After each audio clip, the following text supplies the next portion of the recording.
Almost up. I pledge allegiance to the flag of the United States of America and to the republic for which it stands, one nation, under God, indivisible, with liberty and justice for all. Thank you. I'm realizing that school's back in session, so we need to see if we can get the third graders back in here for the Pledge of Allegiance. We're going to open public communications. So pursuant to Government Code Section 54954.3A, persons wishing to address the council on non-agendized items or that are within the jurisdiction of the town are invited to do so. Please note, however, that the council is not able to undertake extended discussion or to act on non-agendized items.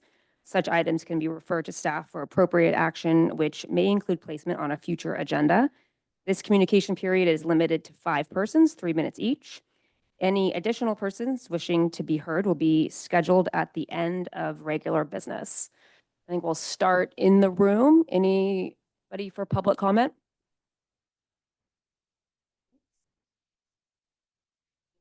Online?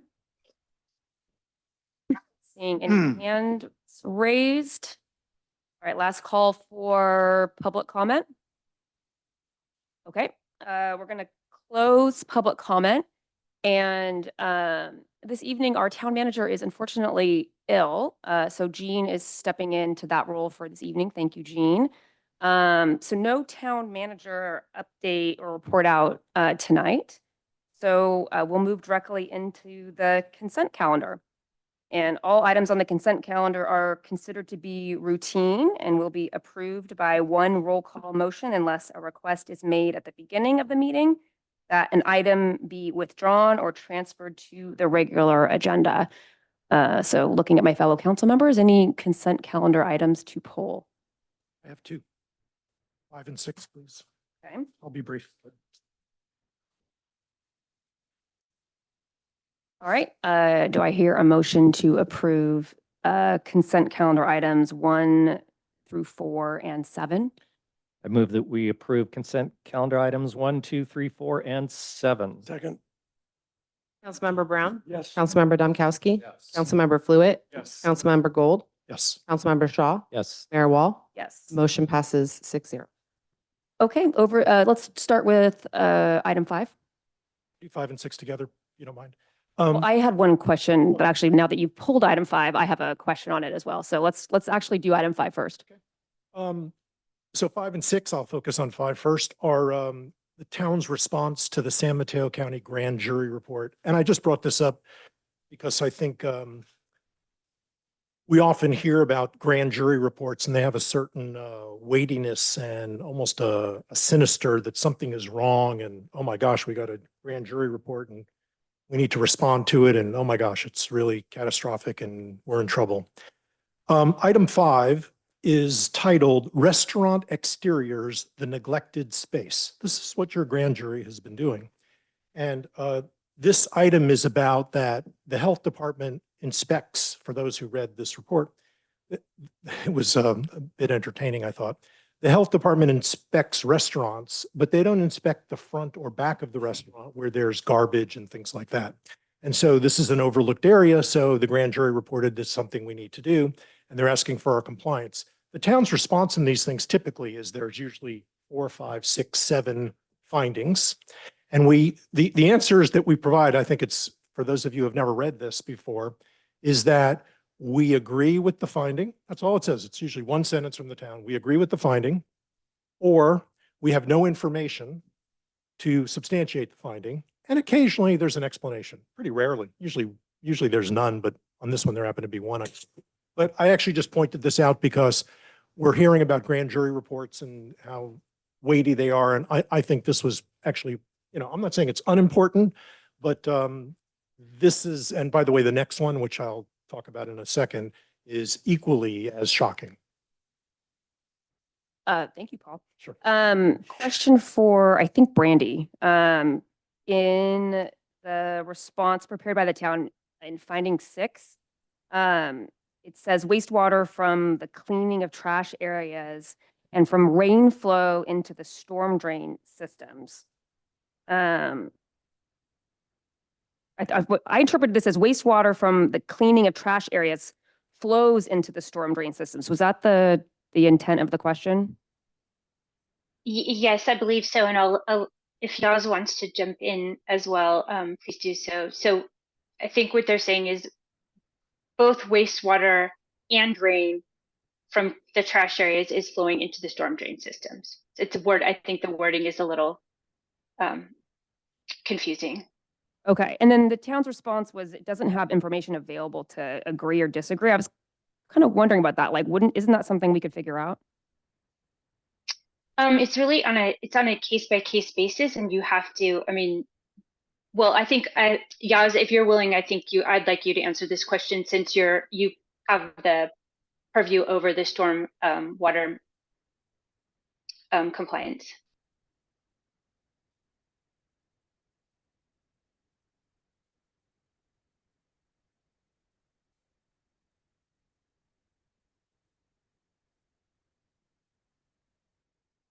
Good evening, Madam Mayor, the council. In general, obviously, discharge of any kind of polluted waters into the storm drain is not permitted or permissible.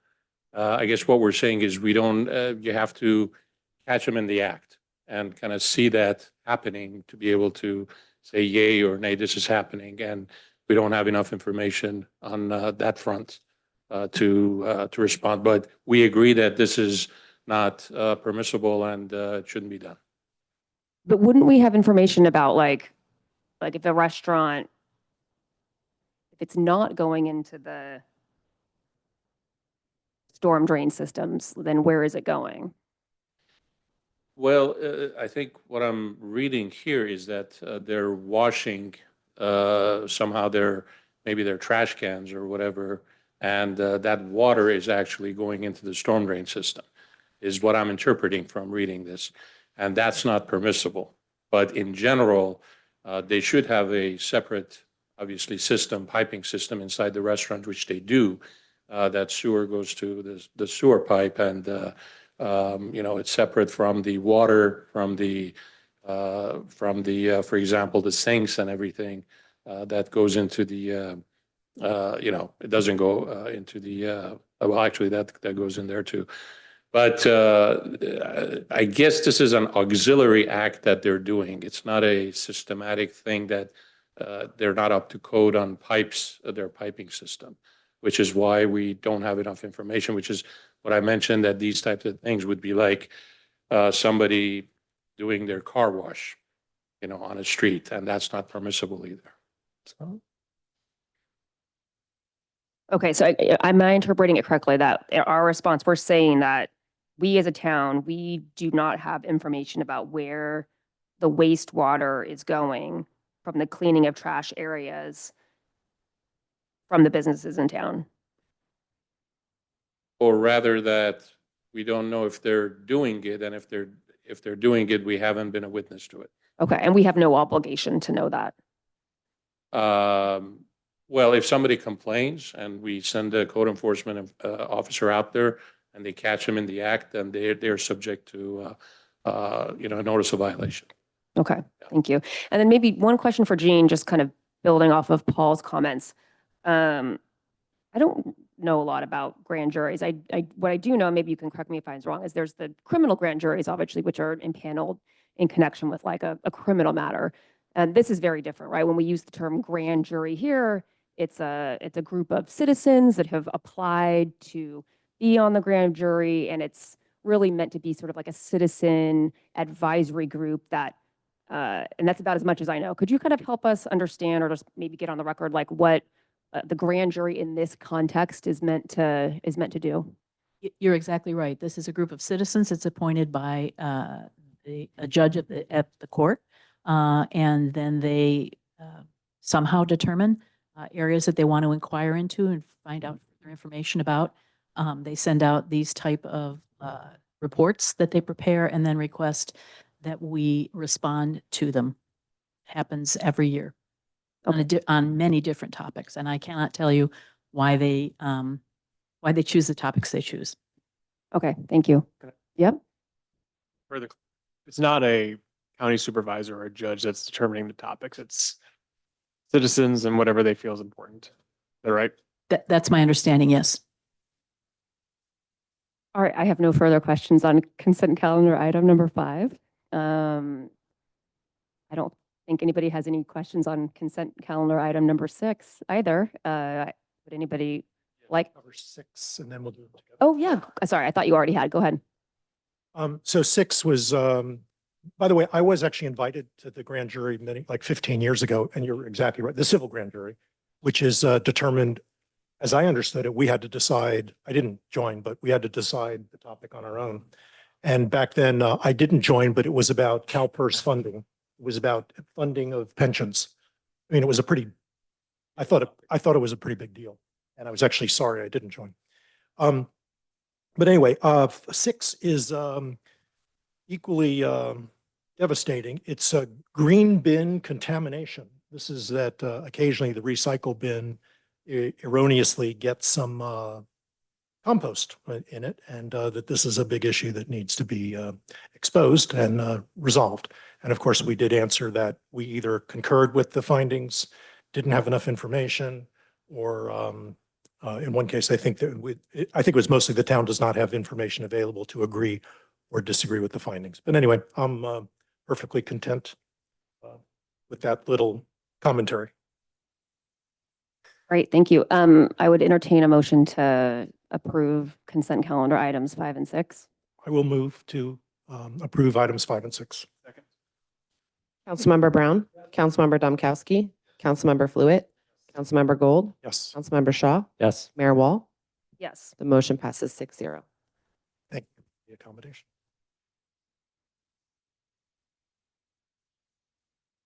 Okay, we are going to move on to old business, item A. And I believe before we get into the substance of agenda item A, looking over to Jean, I think Councilmember Brown will need to recuse himself. That's correct, just as to the high road aspect of the discussion. And so if you'd like me to just state for the record, Councilmember Brown will be recusing based on advice from the FPPC that he has a real property conflict of interest in the high road site. And so we have segmented out that discussion from the other zoning amendments so that he can rejoin the council when you consider the rezoning of the 3 additional properties after you've taken action on high road. Correct.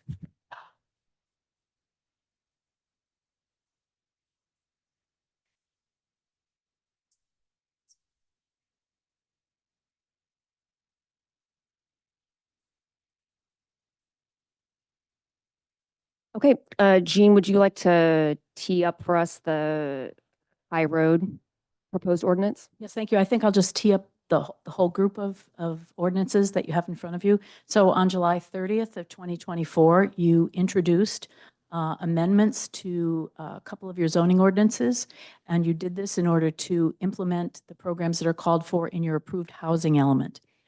Tonight is the time at which you would do a second reading and adopt those ordinances. And just for the public, any ordinance needs 2 readings, and that's why you're back considering these for a second time.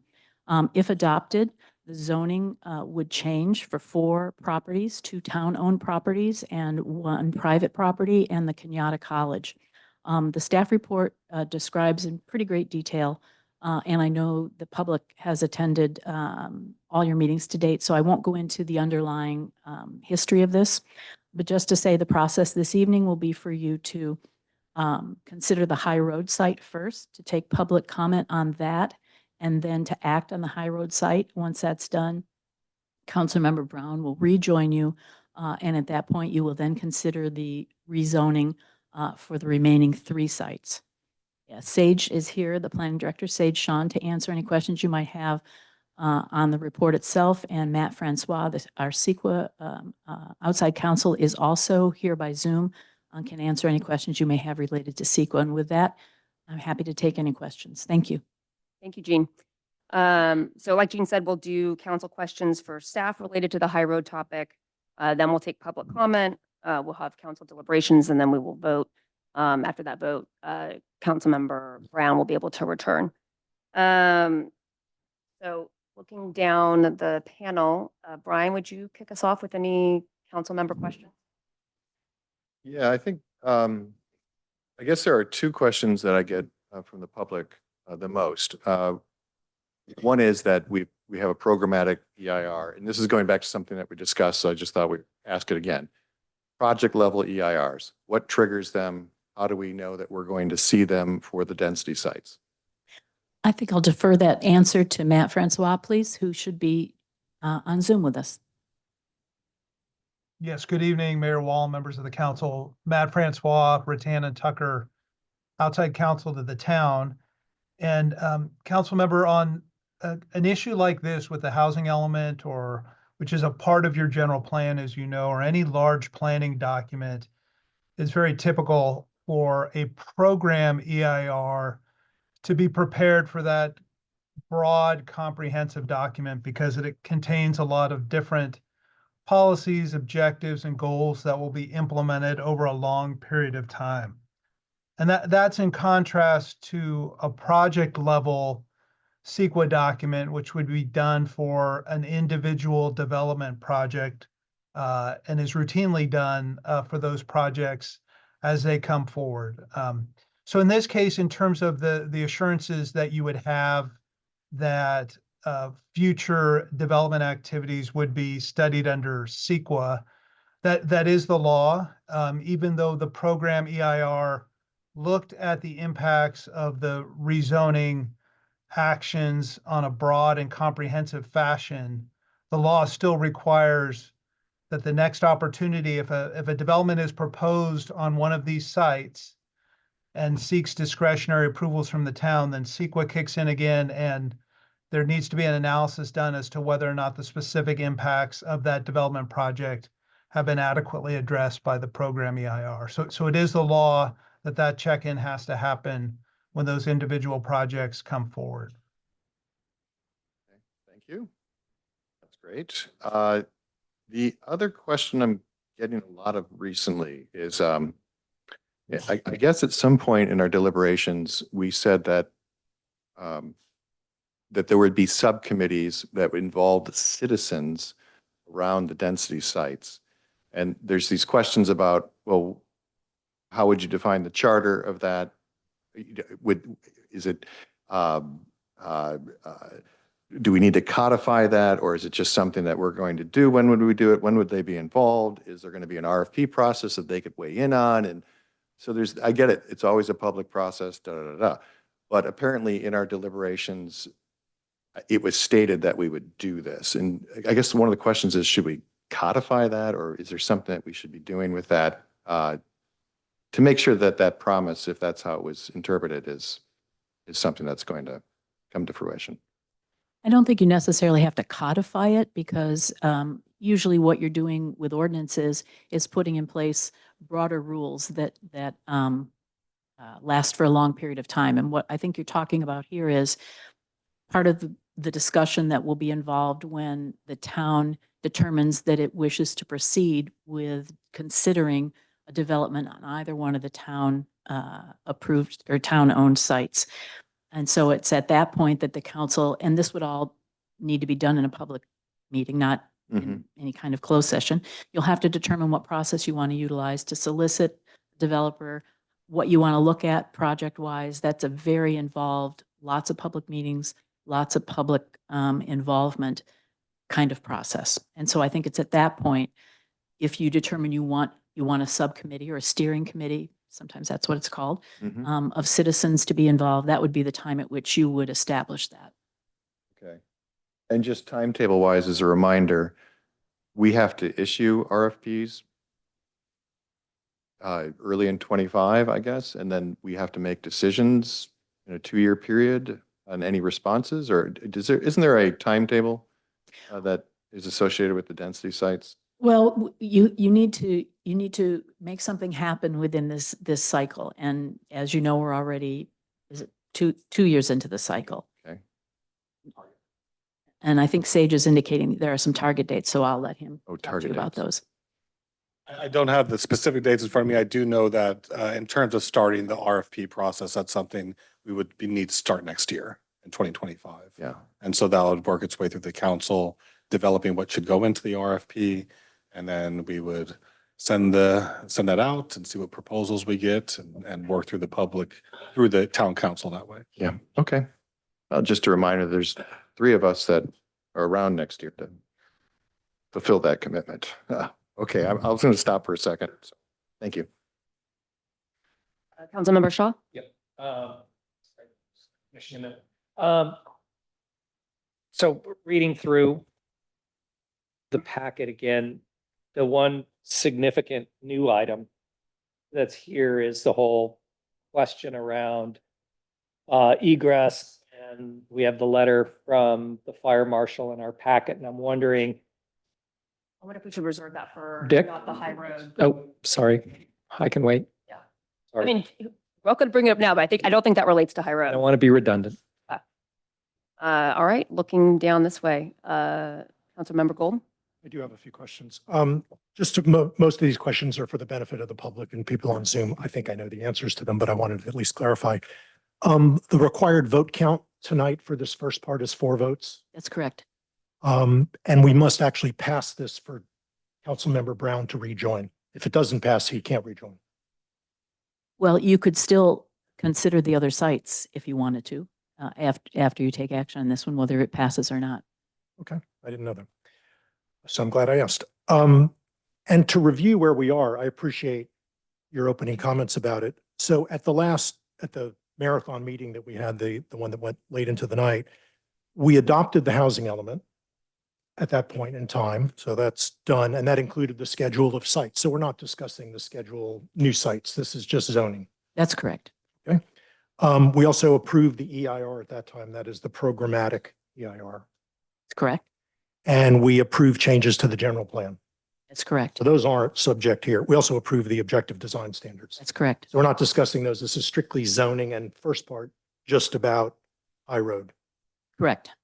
And then the last question, I have 2 questions. The timing for an appeal, that did come up, obviously. It was a point of contention at the opening comment at our last meeting. I think it was our last meeting. What is the timing to file appeals on on the zoning actions, or has that already passed? There is no appeal from a zoning action. Okay, so they do have to file a lawsuit. There is no administrative appeal. Okay. And then the last thing, just piggybacking on what Councilmember Domkowski had mentioned about the committee.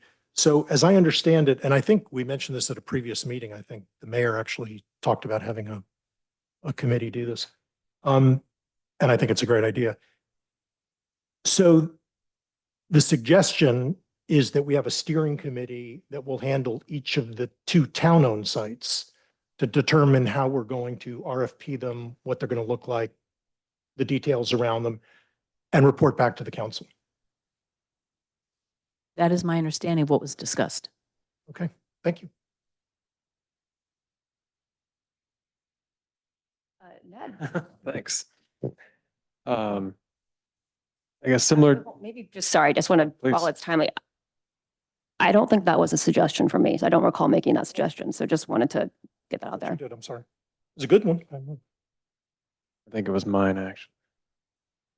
Full attribution to Councilmember Fluid. I guess outside of the idea of a citizen or resident steering committee, now I've asked this before and you've answered it before, but I think same thing for the people on Zoom and people in the room. Could you tell us what are the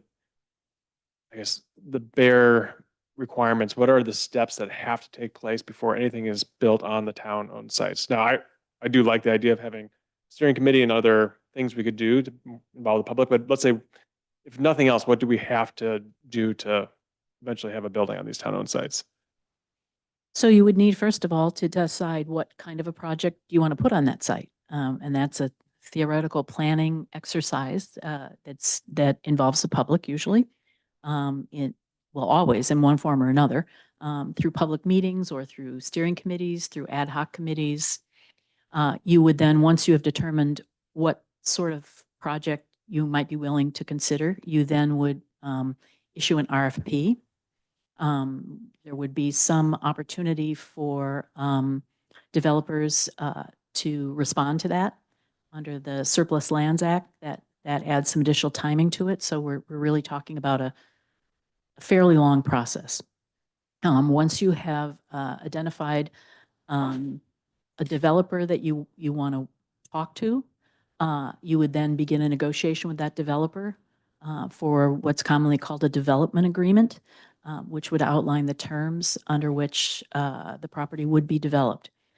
Somewhere in there, either the developer would be taking responsibility for the design, or the town would be involved somehow in that. All of that would come back again through public meetings to be approved as to what the design would look like. So what we're talking about is a pretty long process in my experience on the few projects like this that I've worked on for in other jurisdictions. So I guess this is more of a asking for your advice. If we were to do a public steering committee, so some kind of public group, I imagine we would want to get them in place first before we did anything else. I think you'd want to involve them right up front. Yes, absolutely. Great, thank you. Great. Yeah, I had a question around density. I've gotten some question or seen some questions asked around the density of the high road site. And I know there's two parts to that, right? Like there's the density proposed on the housing element and then in connection with the rezoning. And Sage, I thought if you wouldn't mind just kind of reminding us how we got to the zoning on the housing element and then also the zoning in the proposed ordinance from a density standpoint. So for HCD to consider these high density sites, the town of Woodside, they had to be zoned at least 20 units per acre.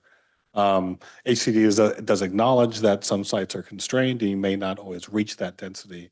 And they did accept the target density of 16 units on that site, and the site's approximately an acre.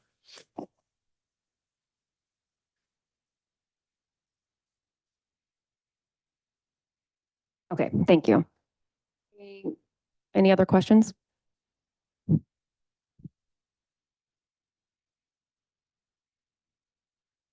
right, we will open this topic up for public comment.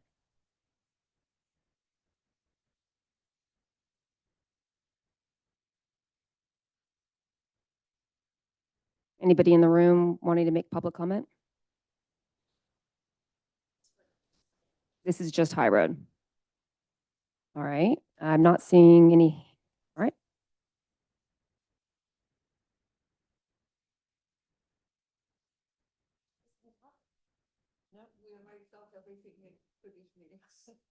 Okay. Hi, Kim Hansen. I'm on Raimondo. I have a question specifically for High Road. Looking at the zoning, it says for this particular site and for the multifamily zoning, it says you can do site grading may exceed 1,500 cubic yards without planning commission approval of an exception. So does that mean there's I'll just list my questions. Does that mean there's in this zone for any property that is zoned multifamily, does that mean any multifamily site can have unlimited grading? Is that how we are to interpret this particular portion of the zoning? And the second part is multifamily residential may occur on slopes in excess of 35% without approval of a variance. So as I remember, high is in excess of 35%. I mean, this is kind of a big deal. We're saying any site in Woodside that's rezoned multifamily can have unlimited removal of dirt, unlimited slope. I think that for the High Road site, that those two factors make it a very dangerous place to do this type of development. And I think for zoning, that this is really a bad idea for the present and the future. Thank you. Thank you, Kim. All right, so I want to make sure we get Kim's questions answered related to both site grading and slopes. And I think, Sage, I'm going to turn it over to you to address her questions. So After all, I would like to make a small comment. Yeah, we will absolutely get to you. I think we're going to answer Ms. Hansen's questions first, and then you can go next.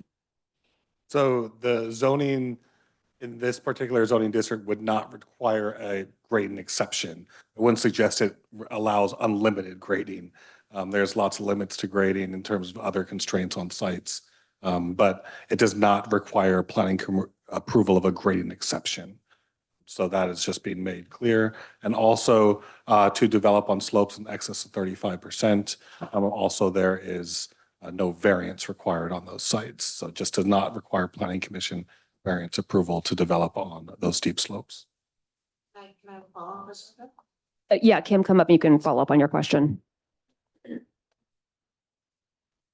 So who approves it? The town owns the site. Well, direct it to me I'm and then sorry. I'll.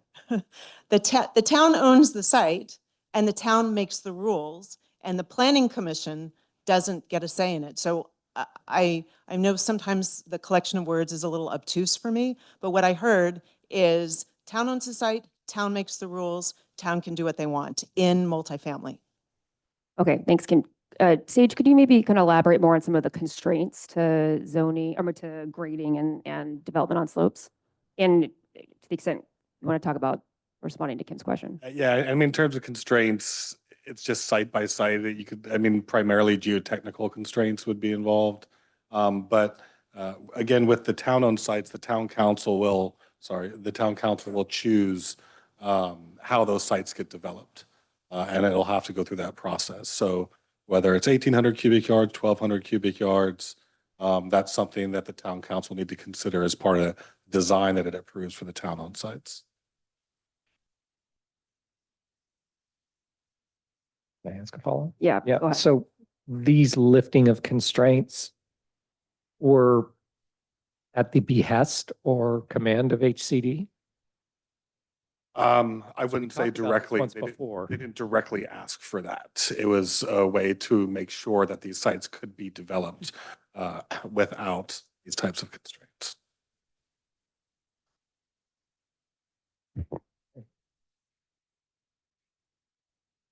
All right, next comment.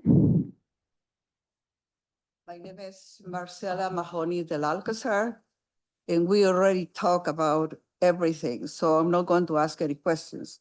I just want to make a comment that the decision that you guys are making is really bad. It's going to affect the people at Woodside. I think you guys are not thinking, and the people that, like us, that we have been here for more than 20 years, paying our taxes and doing everything, you could have found another places. And you are not thinking that there is so much traffic. Everything was listed. There's so much traffic coming. I would like you to invite all of you to go busy time, 8 o'clock in the morning, 2 o'clock, 3 o'clock in the afternoon. When the traffic is coming for High Road, all the trucks and everything, they go down, they stop and they go through High Road and they don't give a damn thing about anything. So putting kids and putting other people over there, it will affect them as well. It's going to affect us with all the traffic, with everything. And you are not thinking about all the wildlife that we have there. We care, we protect our places. Now you're going to put 60 more units. It's just going to, no good for them too, because they're going to have kids, they're going to have animals, so much traffic, and we are going to live. And also, if we decided to live with my husband, even it's going to affect the price of our property, because we have to say it, disclose that there's going to be a construction over there of this type of houses. So I would like to encourage all of you to think about that. There's so many places that you can put these units. It's not that we are against it. It's the problems that it's going to cause to the people currently living there, and the problem that it will be for the people that they are going to come here. It's so much traffic. It's really bad, a bad decision. So please think about it. And thank you for listening. Thank you. All right, I'm not seeing any hands up in the Zoom room or any other public comments in the room. All right, please approach the microphone. Oh, Mr. Hughes, just point of process, we are only covering the High Road site right now. We're not covering the other. High site. Road, Yeah, okay. I, Just sorry. thought that might be relevant to you. All right, any further comments in the room? All right, but not seeing hands up, so I'm gonna close public comment and move into the council deliberations portion. Councilmember Domkowski. Refer to the council member whose district it's in, discussion. You sure? Yeah.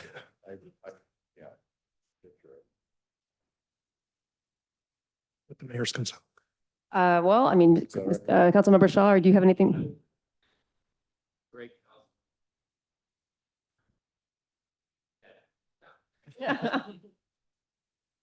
Yes. Take it away, Paul. So thank you. I appreciate, I think that, I'm not surprised that there's not, a lot of people here tonight because I think that the, last few meetings were very painful. And, I am going to try to keep my remarks brief because as Councilmember Shaw pointed out, last time I think I spoke for a half hour and I wasn't. I apologize for that. I try to write down my comments so I can be, efficient and I usually ramble. I'm rambling already. I have a spoiler alert for those who are in attendance because tonight's vote is very likely going to be the same as our first vote. I just wanted to manage expectations.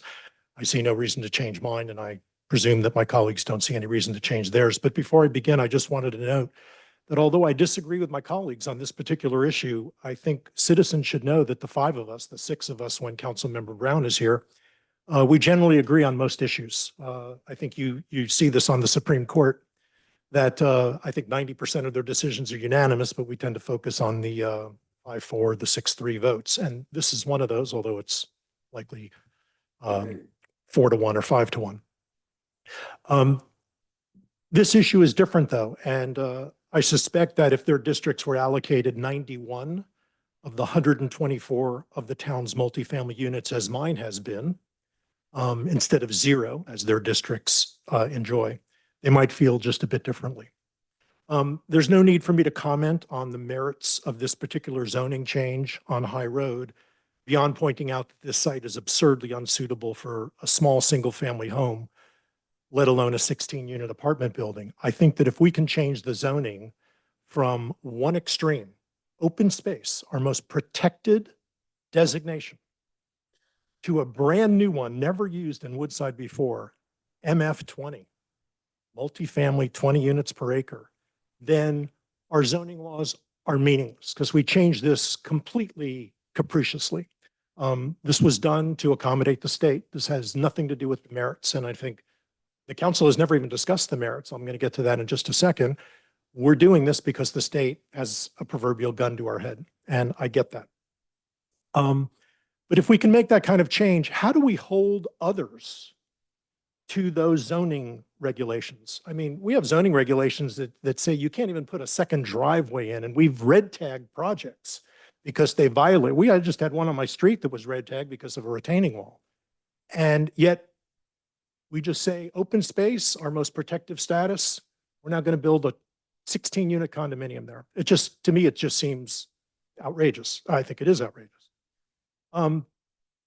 So instead of spending time arguing about the merits, I'd rather focus on process and fairness issues related to High Road. And this will certainly abbreviate my comments on the next issue. I probably won't even have any. I mentioned before that we haven't heard a single argument in support of any site, Raimundo, High Road, any of the sites. I don't need to name them. So we're supposed to focus on High Road. Not from a single citizen at the microphone, and not from a single planning commissioner, and not from a single member of the town council. That is supporting a site. Now, I attended, you may think I'm crazy for doing this, but it was a couple of years ago. I attended a Redwood City hearing about Sequoia Station, the development there. And the audience was very divided. I mean, some people talked about the merits of Sequoia Station. I mean, it's got main highways, El Camino Real, it's got the trains there, it's got a bus station, it's got proximity to transportation, schools, fire, libraries, medical care, the police, town hall, I mean, all sorts of things, recreation. No one spoke in favor of these sites. No one ever said, gee, you know, High Road, it's such a great site. It's really perfect for this use. There were people who spoke in favor of affordable housing in general, but not one comment, not one that I recall, supported this particular site. I've heard zero support in this particular, as opposed to the Redwood City meeting that I just referred to, which took place, I think it was 2 years ago. There was support for sites and opposition to sites. Here, I haven't heard any support for the sites other than to say we need affordable housing, and I agree with that. In fact, at these hearings from the public at both the town council and at planning commission meetings, there has been near universal opposition to this plan. And when our town council votes and our planning commission votes are so out of sync with members of the public and our citizens, something's wrong. I get it. I understand the reason why. I'm not dumb. I certainly do. Then I'm going to comment on that in a second. But our citizens are not dumb either. They're very well versed on these issues. Some of them better versed on these issues than we are. But we just plowed ahead. And the principal rationale, as I mentioned, of the town council has been this Darth Vader from Sacramento. If we don't pass this housing element and do it soon, the HCD is going to swoop in and destroy us. And we just can't have that. I'm kidding, of course. They're not going to destroy us. They're not going to kill us. But what they say is going to happen, and I don't disagree with some of these comments, is the Attorney General is going to take over our permitting. They're going to impose fines on us, and we'll be exposed to that dreaded builder's remedy. Oh my gosh. Never mind that Woodside has been exposed to the builder's remedy for 2 full years. And as I said before, I can't help but notice the absence of the line of contractors and builders and developers outside Town Hall seeking their remedy.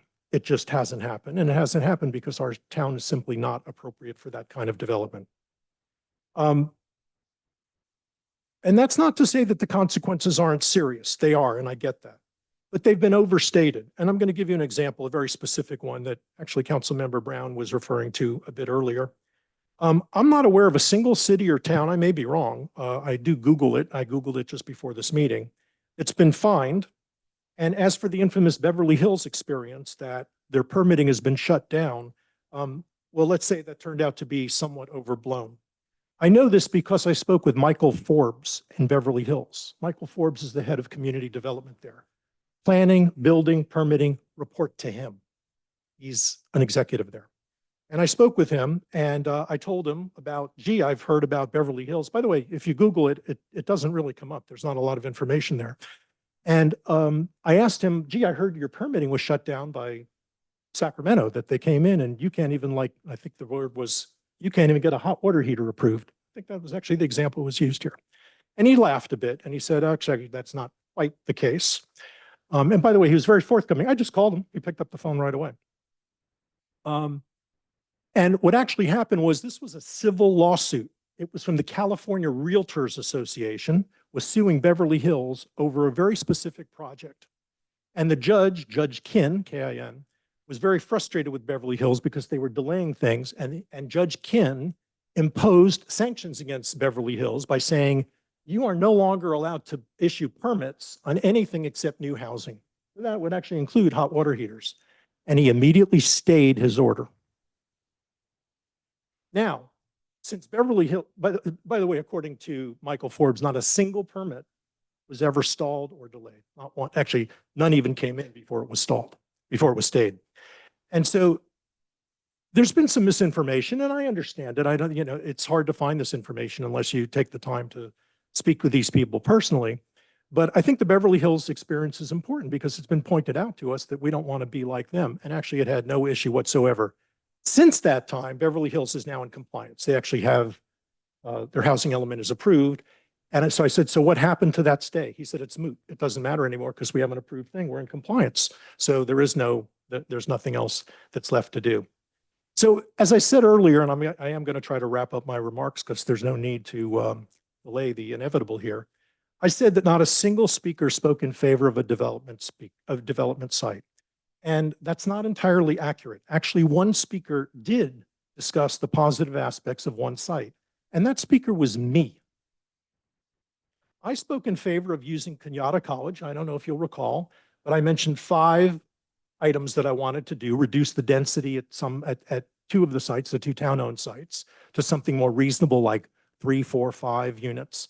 But I also said that Kenyatta College was uniquely suitable for this. It's actually a pretty good site. It's flat, it's buildable. It has sewer, electric, water, gas, utilities, tons of parking, great roads, lots of resources and services. It's got a library, a school, childcare, recreation, a state-of-the-art gym, transportation, library, and school.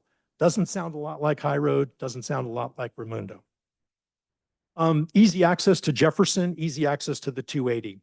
And no, I don't like the specific location on their parcel that they picked. Before the people on Godisha start raising their eyebrows at me, I don't support the location they have. But Kenyatta College is 131 acres. They should be able to find a location on that that doesn't impact Woodside neighbors, or just as importantly, Redwood City neighbors either. I don't want to treat Redwood City like I think parts of Woodside are treating District 4.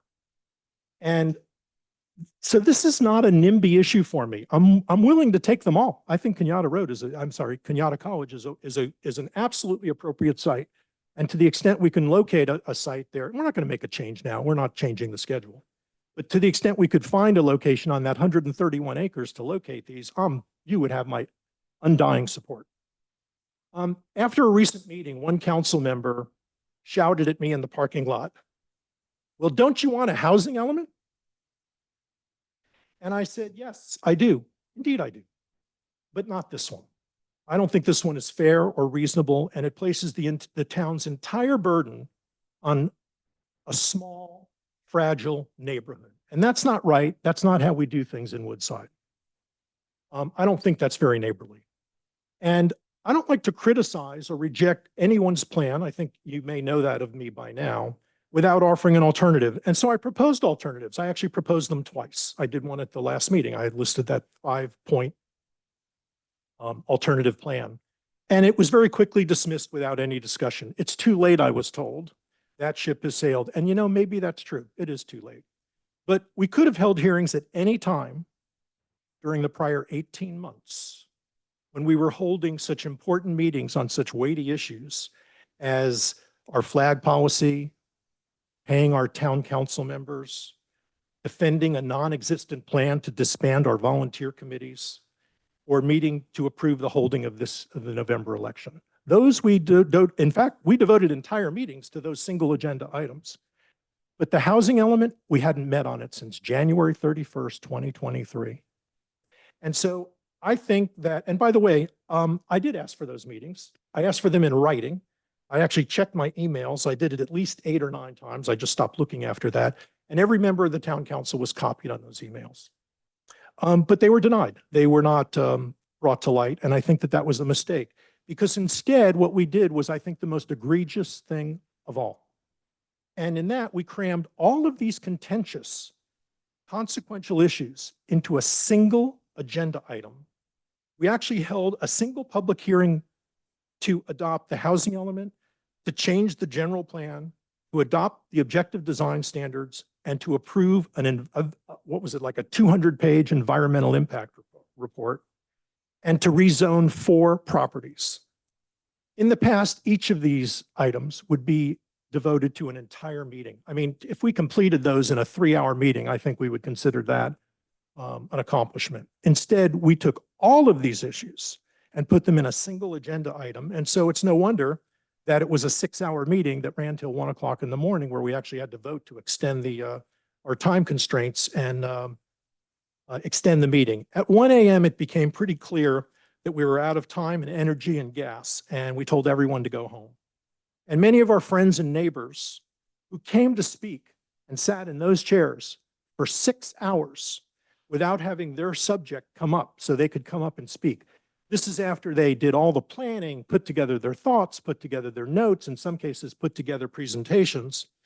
They never got a chance. They sacrificed that evening. They planned for babysitters for their kids. And They came here and they did not get a chance to even speak. They had to come back a week later to do that. I think that was absurdly unreasonable and a very bad way to treat. In fact, it was one of the worst public hearings I've ever witnessed, and I've seen quite a few over my 25 years here. It was upsetting, it was frustrating, and I actually saw some friends and neighbors leave this meeting in tears. That's not an overstatement. I apologize to them for that. That's not the way we should be treating them. It was wrong, and our citizens, I think, deserve better. But here we are. And this is going to happen, whether we like it or not. Your objections don't really matter. They've never been addressed. I mean, when you bring up that there's too much, I haven't heard anybody say, well, you know, we're going to mitigate the traffic or the slope. We're going to figure out a way to do that. We're not talking about the merits. We're talking about Sacramento. And we could probably discover a den of panda bears on this site or some forgotten nuclear waste dump there. And I'm sure we'd still hear, but what about the builder's remedy? So no, I'm unable to make the required findings, and I'm going to be voting no on the High Road rezoning. And I will spare you and won't repeat this message for the next part of this. Thank you. Thank you, Councilmember Gold.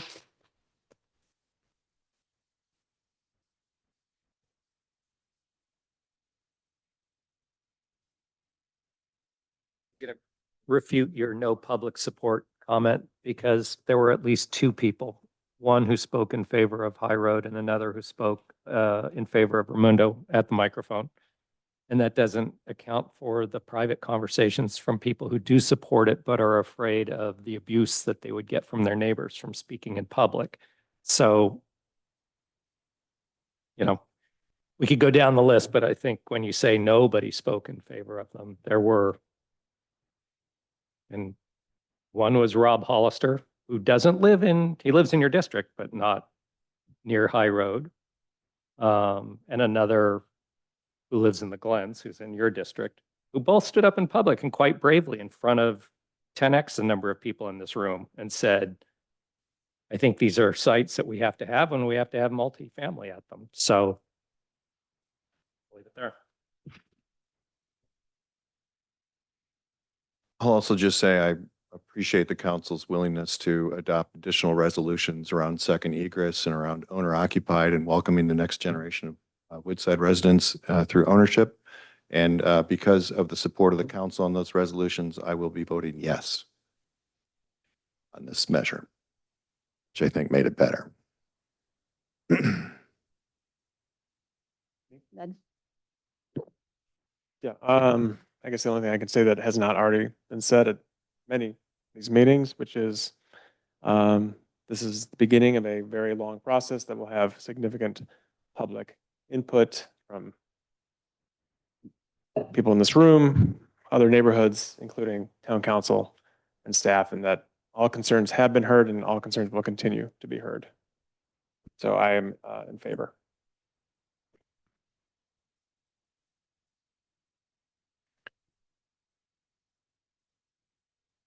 I'm also in favor. I mean, we've been over this topic.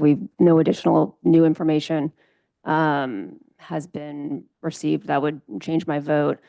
I think what I'm struggling a little bit with is, you know, Paul, you're definitely a zealous advocate. But I think, you know, you weren't on the council for a large portion of time when the housing, this cycle of the housing element was kicked off, when other parcels were looked at. And I think that sometimes context and history is neglected in the way that you present some of the information. And so to make sweeping statements that there have been process or fairness issues, or that to draw conclusions around no one, you know, speaking out in favor or et cetera, I think it's not always an accurate representation of the history of this issue. So I'll leave it there. Any other council member deliberations?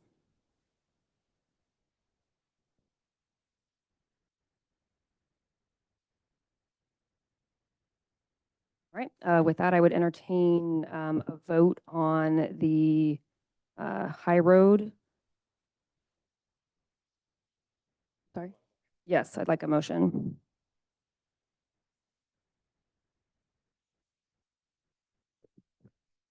You want me to make a motion? I'll move that we decline it. Ned, would you? I'm not going to second that. I'm not going to decline it. I'll move.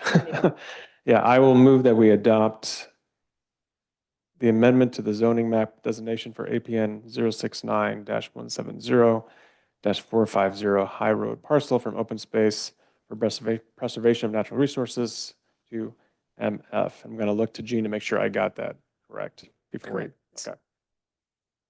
Second. Councilmember Brown is recused. Councilmember Domkowski. Councilmember Fluid. Yes. Councilmember Gold. No. Councilmember Shaw. Yes. Mayor Wall. Yes. The motion passes 4 yeses, 1 no, 1 recusal. All right, can we bring Councilmember Brown back in?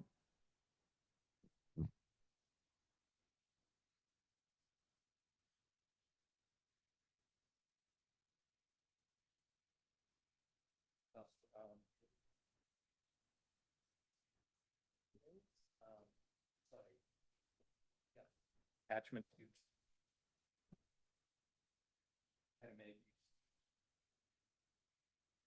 Okay, we're going to resume the meeting now that Councilmember Brown is back in attendance. We're going to move on to the topic of the rezoning of the remaining parcels. That's the Kenyatta College overlay, 773 Kenyatta and Raymundo. Jean, do you have anything to add? No, just to say that we're available for any questions here at the staff table. Thank you. Okay. Melissa, I've just got a message from somebody saying they're trying to join the webinar. Is still open to? It's going. We have Okay. people in the room, Great. yes. All right.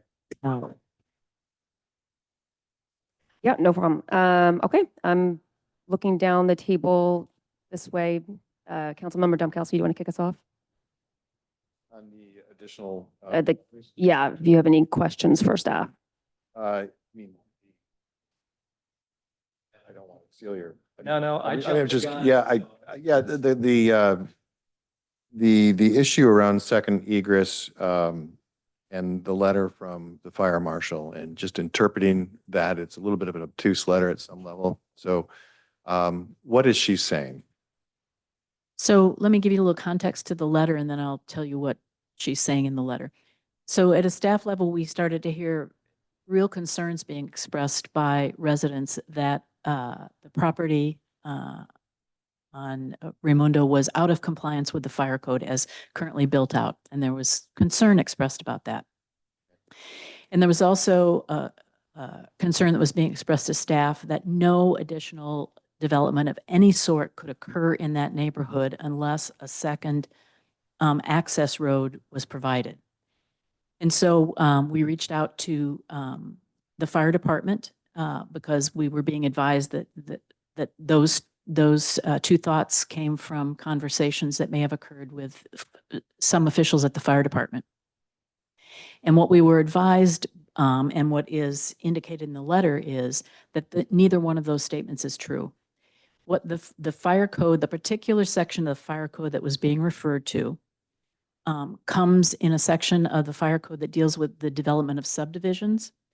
And what it indicates is if someone is proposing a project that has more than 30 units and those are going to be placed on one parcel, then that particular section of the fire code says that you are going to have to provide a second access road, or you are going to have to put sprinklers in your entire project. So the statement that the neighborhood as currently exists is in violation of the fire code is incorrect. And the statement that no further building can occur in that neighborhood is incorrect. And this code section would apply only if you have somebody who is proposing a development with 30 or more units. And that's what the letter says. The other one, I just wanted to make sure I hadn't missed anything. Late into the evening when we were doing the Kenyatta College, a 120-foot setback was laid down on one of the overlays. Did we receive any feedback from Kenyatta College around whether that creates a buildable issue in any way on that site?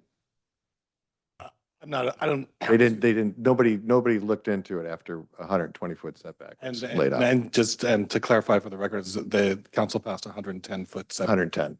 But just to clarify, but I don't believe the town manager has had any further conversations. Okay. Okay, that's it for the moment. Thank you. Councilmember Brown? Okay, Councilmember Shaw? Councilmember Gold? So if I understand it correctly, are you saying your position that a second access road is not required for the Raimundo site? I'm just telling you how the fire code section is being interpreted by the fire marshal. That a second, But in the resolution that you adopted for the zoning, it specifically instructed staff to explore a second access. got it. And that actually was what I was leading to, because I thought we asked for it, and regardless of that position. And a question for Sage. Is there a second road there? I know that there's that trail that runs up along the fence line at the continuation of Runnymede that runs all the way up the 280, all the way down to like Kenyatta Road, where it crosses under the freeway. But is that an access road? I don't know if it is or not. I'm not sure. It's outside the town's jurisdiction. I'm just not sure if it's designated for any fire access road or not. Yeah, it's like a trail of some sort. Okay, that's it. Thank you. Okay, no questions from me either. We're going to open up the public comment period. Any public comment in the room?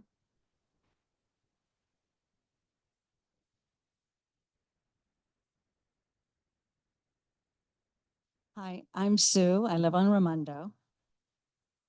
The California State and Woodside Fire Codes limit the number of dwellings on a single fire apparatus road to 30. Runnymede, Raimundo, and Marva Oaks constitutes a single fire apparatus road already at the legal limit of dwellings. So the next 17 dwellings will exceed the limit by an additional 17. Attempts to get around this by any means other than finding direct support for it in the fire code is at best a rationalization and not legally sustainable. There are already statements made by influential people that are in fact opinions contrary to the written code. The fire official has the responsibility to enforce the code.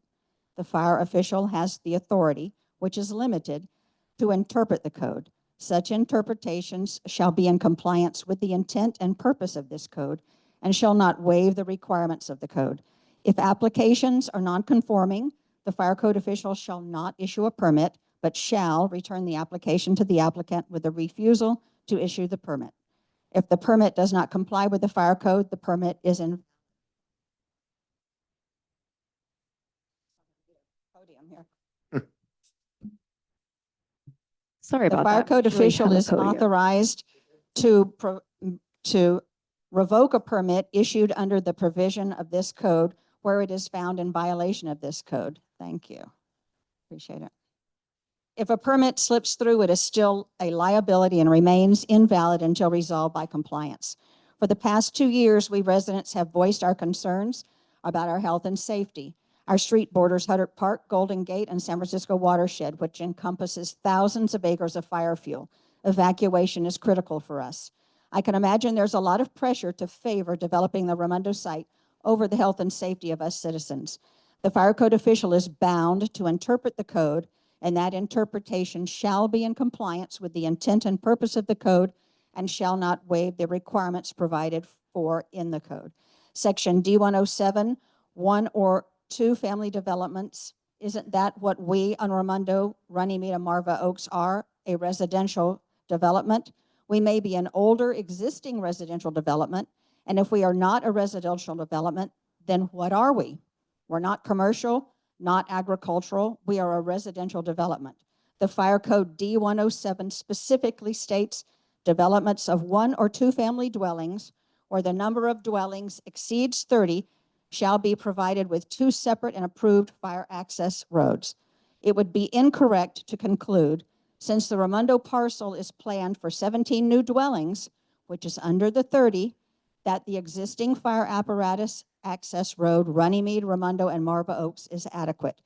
That interpretation implies that the neighbor across the street could also build up to 30 dwellings, as could the neighbor next door and the neighbor next door. Where would that lead us? This clearly contradicts the intent of the fire code, which limits the number of dwellings to 30 on a single fire apparatus access road.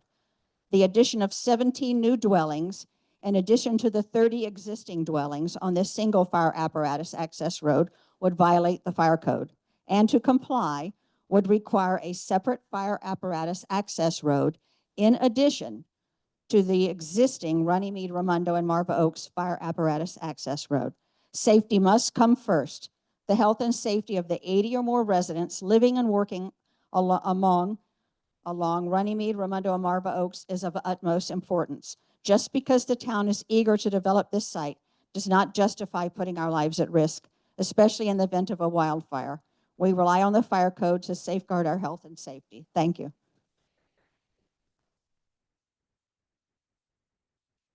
Thank you, Sue. So I do know that the town staff and the town attorney have looked really closely at this issue when it was raised over the last couple days.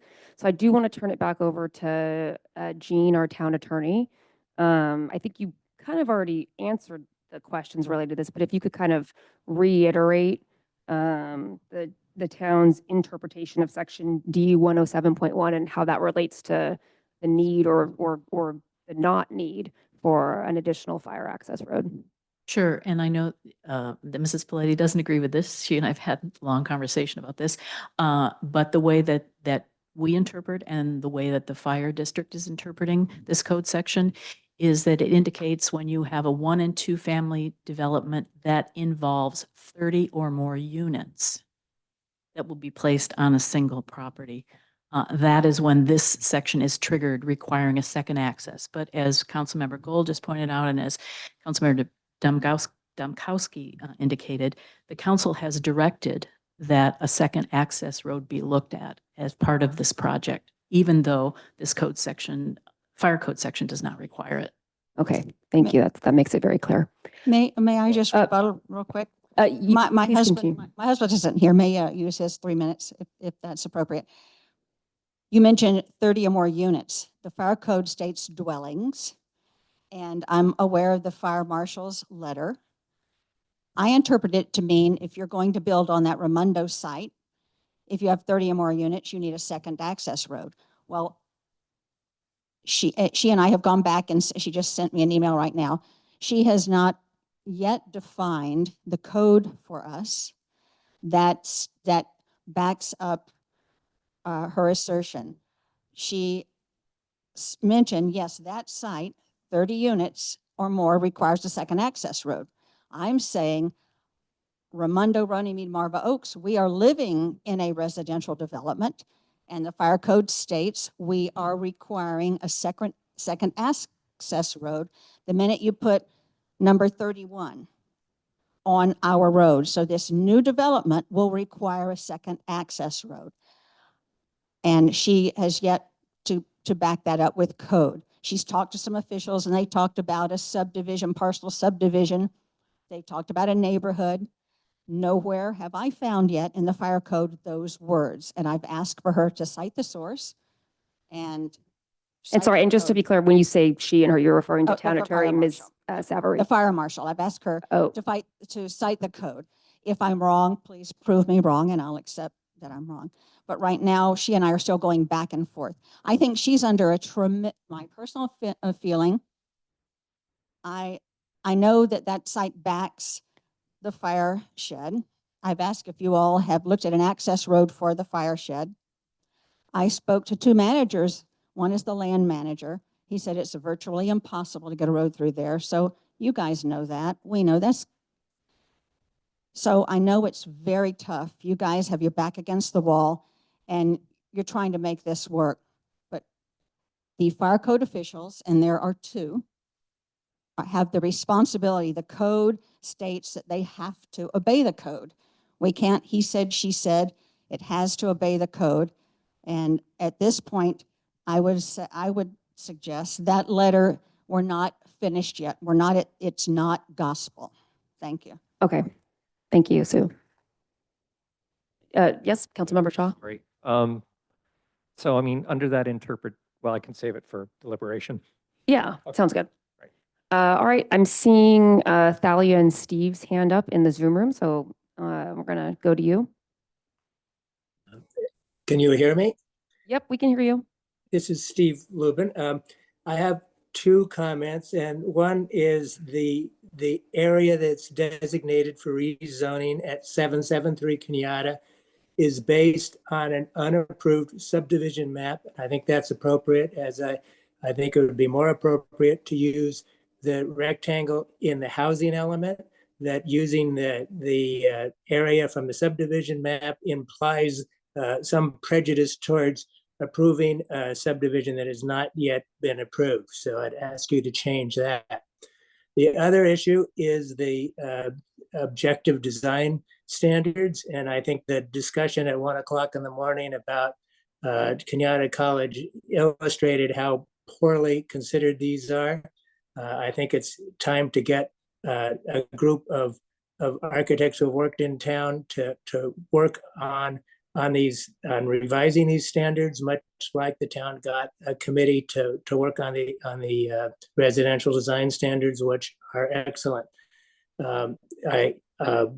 One of the issues on Kenyatta College, one council member said, well, the gym is so big anyway, you know, what more harm can be done? The gym is a great distance from the freeway, from the edge of the fill bank, that is very visible. And that if you're going to be, you know, discussing this, there should have been sightline studies on the site to figure out what height limits were appropriate.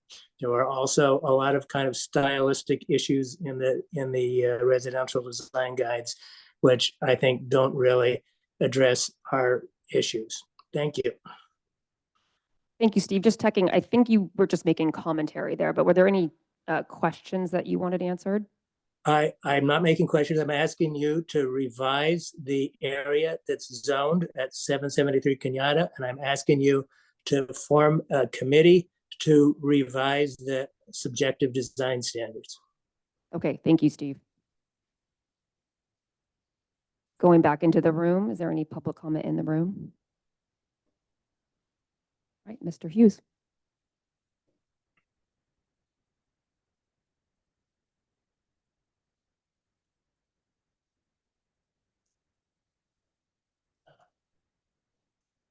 So here we are again. Most of you know me, but for anybody on the Zoom who doesn't know me, I'm John Hughes. I bought our land on Marble Oaks in 2006, 18 years ago, so I'm not a new resident here.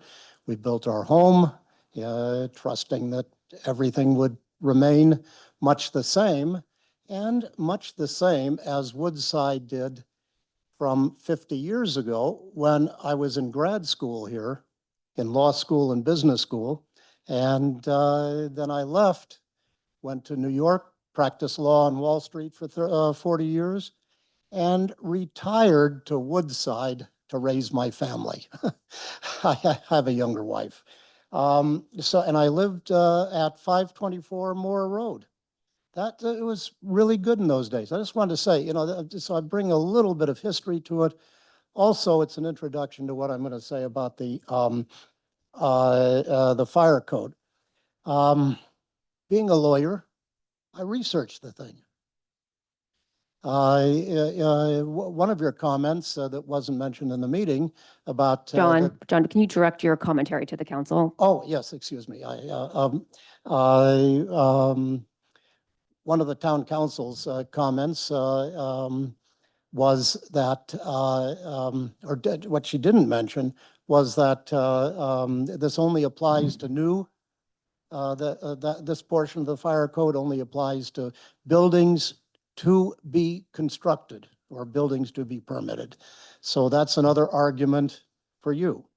But I also read this thing, read some of the judicial interpretations, read other kinds of laws. You know, this is a complicated issue. This is not something that you're going to be able to resolve internally, in my view. It is complicated. just another issue. We're talking here about access. We're not concerned about access. We're concerned about egress. We're concerned about people fleeing from danger. We're not concerned about getting the fire trucks up there. That comes under CAL FIRE and their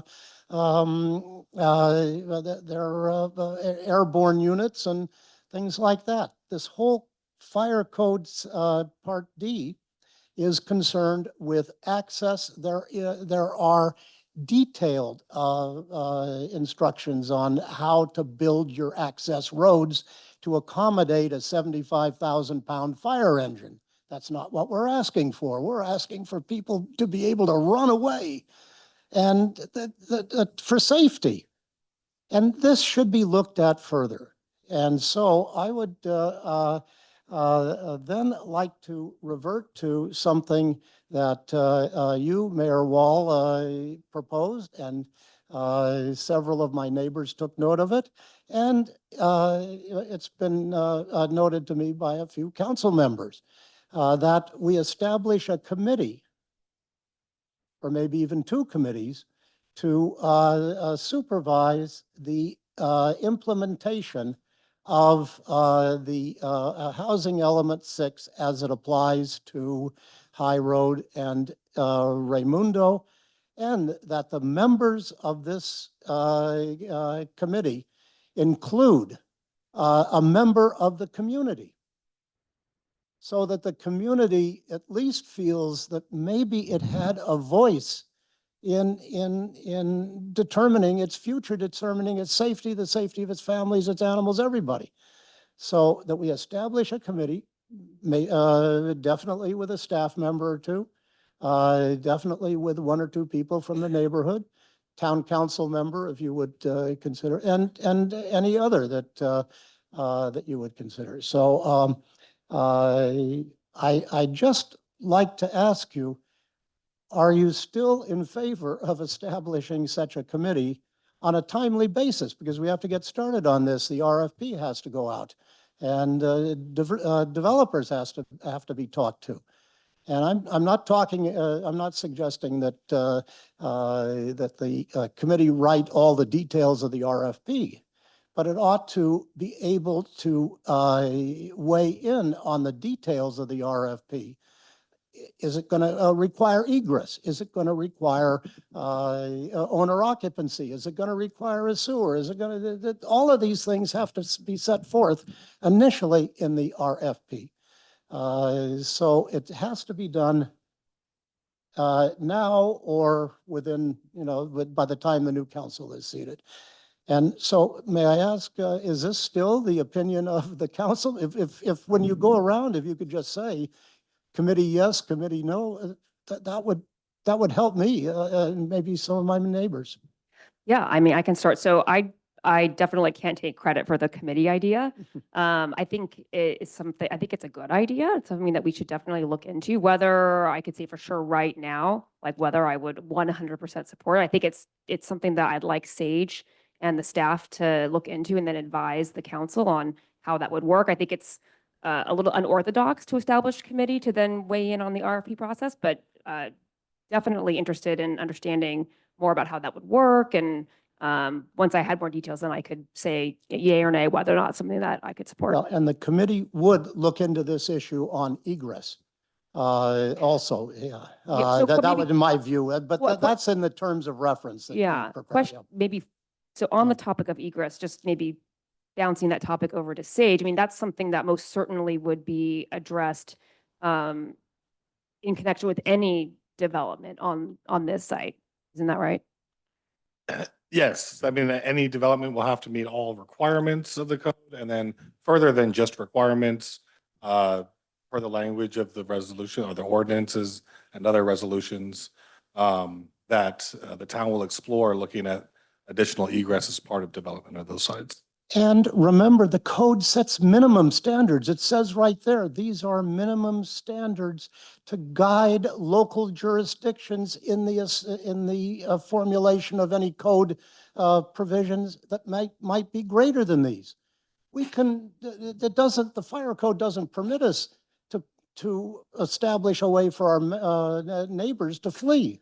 It doesn't permit us, prohibit us from doing so. So anyway, anybody else or on the committee? Anybody else on the council like to? John, Mr. Hughes, we were discussing this earlier with High Road and wondering if it should be codified or not. And I think where we ended up with is at least the three of us that are going forward, four of us. I apologize, Dick, now that you're in the room. I don't mean to. Would at least, it's almost a promise that that's something we're gonna look into doing now. What does that charter look like? I think those are all, and what is the authority and so forth. But and then certainly there was a big discussion around this, being a very public process, of course. But I believe others are in support of community being involved in a steering committee is how we phrased it earlier.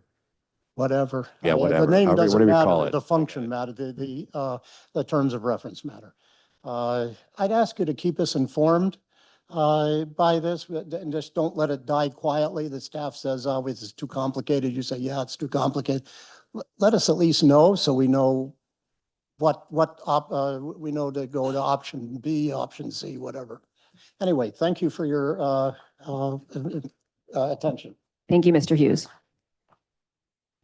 All right, I'm seeing Maggie Ma's hand up in the Zoom room. So we'll go over to Maggie.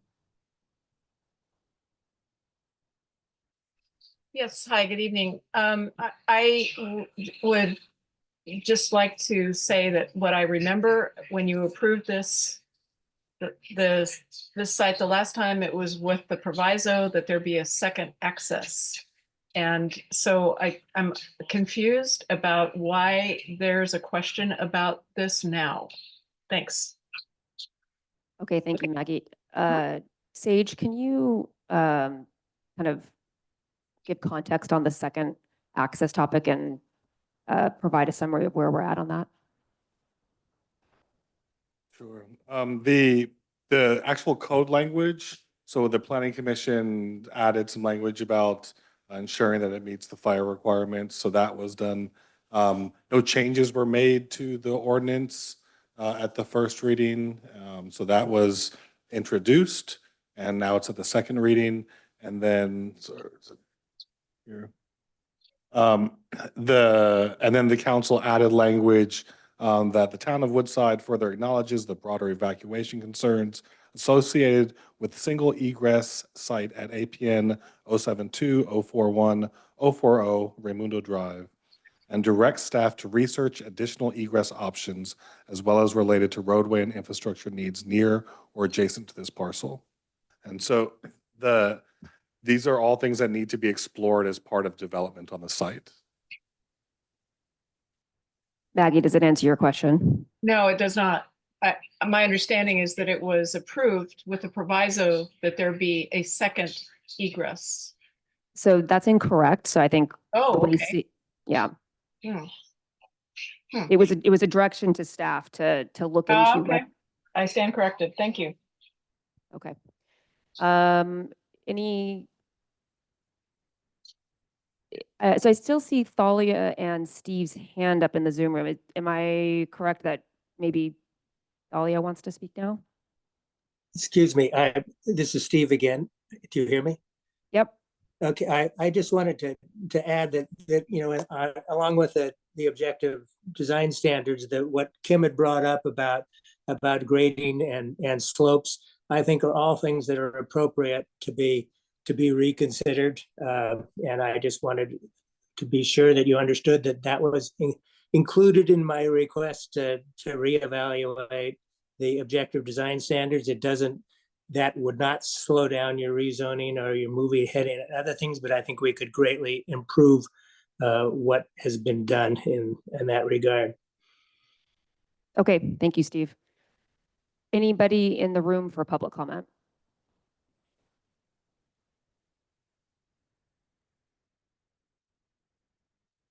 Hi, Kim Hansen, Raymundo.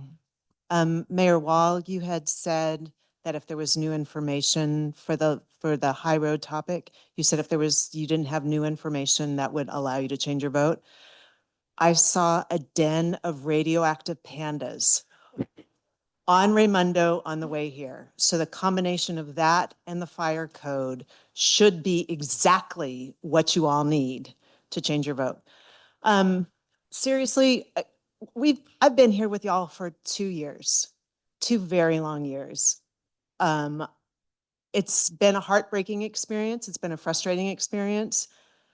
I mean, some of you, we've known each other since our kids were barely potty trained. It's been personally really difficult. I'm not going to go through some of the logic reasons why I think that you shouldn't develop the Raymundo site, why you shouldn't adopt the multifamily zoning standards. This whole process, the attorneys are the only ones who are getting rich. Mr. Francois, you saw on your consent calendar, his firm received over $15,000 in 1 month. I kind of say, why don't we let the state take over our zoning? Why don't we let them take over our planning department? We'd probably save money. We wouldn't have to hire all the attorneys. I don't think that the state would propose such a ludicrous project on Raymundo. We probably would, even with fines, we probably would save some money. This exercise for the past couple years, when we've talked about some of the housing advocates in town, they haven't said site specific they support this. They've said they want multifamily housing in their neighborhood, in the Glens, off of Kenyatta. And what hasn't happened in this process is there hasn't been a contingency plan. You all have picked a couple sites, and as Mr. Fluitt was quoted in the almanac, I think that you all feel like you've minimized it. You feel like you've inflicted the least amount of harm on Woodside. And I would correct that, because personally, you have inflicted harm on a smaller number of your constituents, not on Woodside. There are people in Woodside who want to be part of this process, who want to be able to either say yes or no how multifamily housing affects them. And to my knowledge, there has not been a parallel tract where you all have looked at other types of solutions to this problem. And I think that that has been a failure. It has also been a failure in what you've done to the small number of families, our safety, our retirement, and the safety and the living situation for future residents of these multifamily sites. I think that has been not a win. You've been successful in identifying sites that aren't near any of your homes. In all of these meetings, the people that show up are the citizens who live in closest proximity to these sites. And I feel like you all have not included other people in this. If you included others, they might be up here. They might be not having time with their family. They might be watching problems to get their homeowner's insurance renewed. They might be thinking about how are they going to get out in the course of a fire. I don't know. I don't know how to not repeat myself with the logical arguments that we've made about our dissatisfaction, about what facts that you all have decided to pick. But I think this process has been horrible. I think it's been really awful. And I am looking at my list. And the only other thing I would say is that, the loss of open space, the precedent that y'all are setting, this is your legacy. It's an awful one. And I really hope the radioactive pandas and the fire codes is enough that you'll change your mind and vote against Raymundo. Thank you. Thank you, Kim. I'm not seeing any hands up in the Zoom room. Any other further public comment in the room? Yep, can you please approach the mic and introduce yourself again? I'm Sue Paletti. I live on Raymundo. And Mayor, thank you from the bottom of my heart for letting me speak one more time. It's obviously a very important issue for me. Reading the code, it says developments of 1 or 2 family dwellings where the number of dwellings exceeds 30. It doesn't say new developments. It doesn't say old developments, existing developments. It says developments. It doesn't say parcel. It doesn't say neighborhood. So I believe that we are a development. Our neighborhood is a development. It's old, it's existing, and it exceeds 30 units. We've got 30 dwellings. Forgive me for saying units. We have 30 dwellings on our road. If we add more, we're increasing that number, and we will need a second access road. Let's throw this out for a moment and say, we're not talking about that. Let's just say we have 30 units, 30 dwellings on our road, and we're going to add 17 more on this parcel. And we're going to, as long as they're under 30, we don't have a need for another road. But the next neighbor is going to add 29, and the next neighbor 20. We could, in theory, have 900 dwellings on this one road. Would you approve that? Yes or no? Also, would you please ask the attorney to read that passage again about the parcel, how many units would require? Right, Sue, keep it directed to me. How many units would you require a second access road? Please just read that one more time for me. Okay, so I'm just going to I'm sorry. summarize what I think is happening here, which is, Sue, I think you have one interpretation of the fire code, and our town attorney has a different interpretation, and that the fire marshal shares the interpretation of the fire code as our town attorney. So I think having a different interpretation, Sue, is fine, but I think our town attorney has now made the point a number of times what her legal and professional opinion is with regards to the interpretation of the fire code. So, I mean, I think you are free to disagree. Okay, well, my point is, I heard on the Raimondo parcel, more than 30 unit dwellings would require a second access road. Is that what you said, yes or no? Is that what I heard? So maybe question for Jean, is your interpretation being characterized correctly? What the code section the code section says is if there is a new development that proposes more than 30 units on a particular parcel, that would trigger this code section saying you need to put in a second access road. And the fire marshal's letter says this section, we're talking about the same section of the fire code, D107, states that subdivisions with more than 30 dwellings shall have more than one fire apparatus access road into that development. This code section would only apply if this single parcel were to have 30 or more 1 or 2 family units being built upon it. And I heard that was citing code D107. Are we putting single family dwellings on this parcel, or are we putting multifamily dwellings on this parcel? We're not doing either. We're rezoning that parcel. But you're rezoning it for multifamily? Yes But or no? no specific project is before the town. I'm not asking about that. Are we rezoning it for multifamily, yes or no? Correct. Okay. Now, multifamily has a different fire code. You might want to look at that because the 30 or more units does not apply to multifamily. Therefore, we've got an inconsistency here. So I'm suggesting, I don't think this fire code issue is a closed book right now. Thank you. Okay, thank you, Sue. Any further comments in the room? All right, I'm not seeing any further comments in the Zoom room. So last call for public comment. All right, we're going to close the public comment period and start council deliberations. Anybody want to volunteer to go first? I'll go first. Thank you. If that works.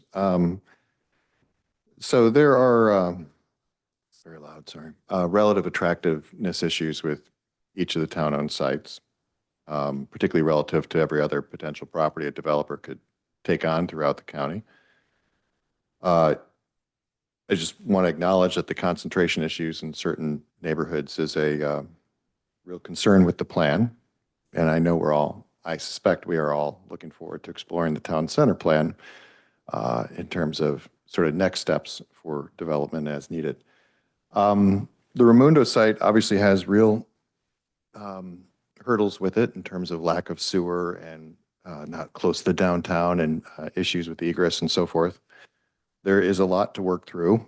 I think, as I said, I really appreciate what the council was willing to include language to look into second egress concerns and owner occupied. I also think it's really important for us to consider where we're going to be investing our CIP. I think can't make these judgments about where to put density without thinking about investing in the neighborhoods that could potentially be impacted by density. So I'm looking forward to that discussion too in the coming period. Sort of outside of those issues, I did bring up concerns over the 35-foot slope issue last go around. I don't think I want to take that on tonight, but I'm very open to taking that on next year and revisiting. There's some inconsistencies in the code. If we're going to allow it for multifamily and not allow it for single family, I think there's some things we have to fix there. So I'm more than happy to carry that water next year. I think I'll just maybe leave it saying we all wear two hats, one as a fiduciary of the town and one to represent the voices of our district. And so that's on my mind as we enter the vote. Thank you, Councilmember Domkowski. Councilmember Brown? Yeah, I guess my feeling, number one, just to address the question or the concern about open space. I just point out there's a lot of open space throughout the town, Woodside for one. And secondly, right behind Raimundo, there's thousands and thousands of acres. So I'm not concerned about the open space issue. I am concerned about the fire access. I would like us to do what we said we were going to do, which is let's explore it further with the fire department, perhaps with different possible alternatives for how we could put 16 units of some kind in there. I am aware that there are certain ways we can put 16 units that don't even have any vehicles into that location. So special needs, they don't drive. So we could have 16 units that don't drive. I mean, that's a pretty one possible solution, but I want to look at others as well. But as far as locations that are appropriate for what we're being asked to do, I think Raimundo's is as good as any we have, given the flatness, the topography, and the things that we can do that we know can be done. And I'm also looking at, we know we're going to have to bring sewer over. If we have to build a road, we have to build a road. And I think that those are things that we need to be looking really hard at, but that we don't look at it until we know that we have a go from the state to do anything. So it's kind of which comes first, chicken or the egg. So my feeling is let's continue to move forward with where we are on Raimundo and evaluate further on the dual access. Councilmember Shaw?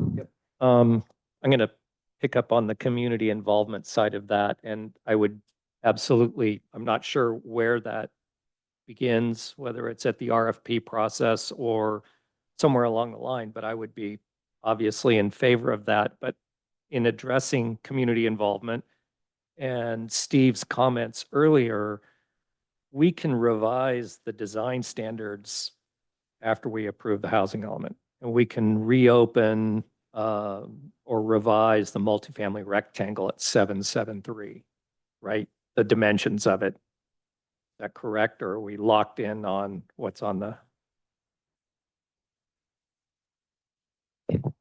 Yes, you can, but that would require some additional modification to the zoning that you're establishing. Okay. But it's not impossible. No, it is not impossible. And as to the design standards, yes, you can revisit those. Okay. No, well, again, I think, Brian brought it up and rightly so, or Kim brought it up initially, which is the 35% slope. And what was the other? I had it circled on my thing, but I've got so many grading. Yeah, I completely agree that a little unfair to restrict single family to grading requirements and slope and then just pull the standards off for the others. In terms of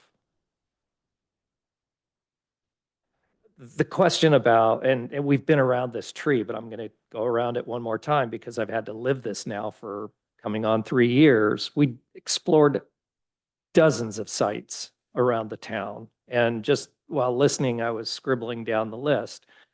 You know, we looked at the Portola Valley area, at Family Farm, at equestrian sites. I called one of, you know, when you talk about, oh, you're not doing this in your own neighborhood. We have a very large piece of property across from our lower portion of our property on Mountain Home Road. And I had a conversation with the owner there and got completely like, no, go away. We absolutely looked in the town center. And, you know, Steve and Thalia will well remember because they were part of the changing of the requirements within the town center on height limitations, particularly along Woodside Road. We looked up at Skyline. I met on multiple occasions with Councilmember Brown, former Commissioner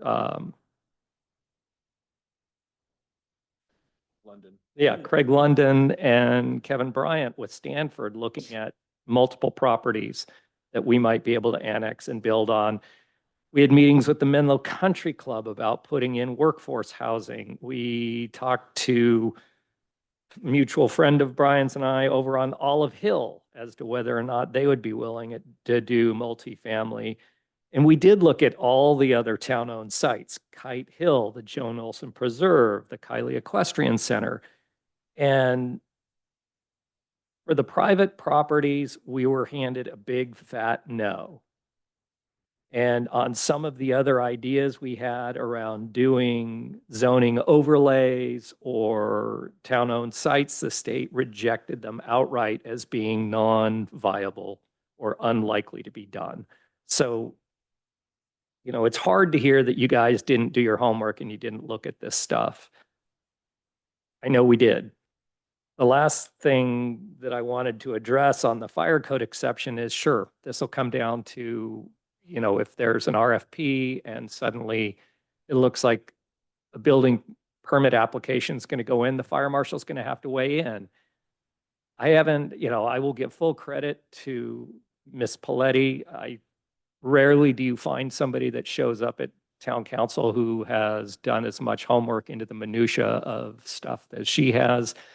You know, looking at D107, the one thing that hasn't been brought up is, yeah, it's a one sentence thing about 1 or 2 family dwellings where the number of dwellings exceeds 30.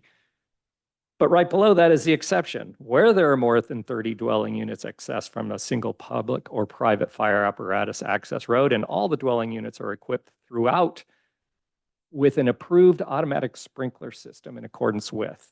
So there are exceptions there that would not negate building on the site. And if we accepted the thing that the entire neighborhood was a site, that would mean that not a single person could build an ADU on their property. And if I was one of those people, I'd say, well, look, there's an exception right there. In terms of multifamily, that's, I think, D106, and it addresses developments of 100 and 200 dwelling units. So again, the attorneys can sort this one out when the time is appropriate. You know, we landed here where we landed. I acknowledge all of the issues that are raised around ingress and egress and open space, et cetera. But it's pretty hard to find flat acreage in Woodside.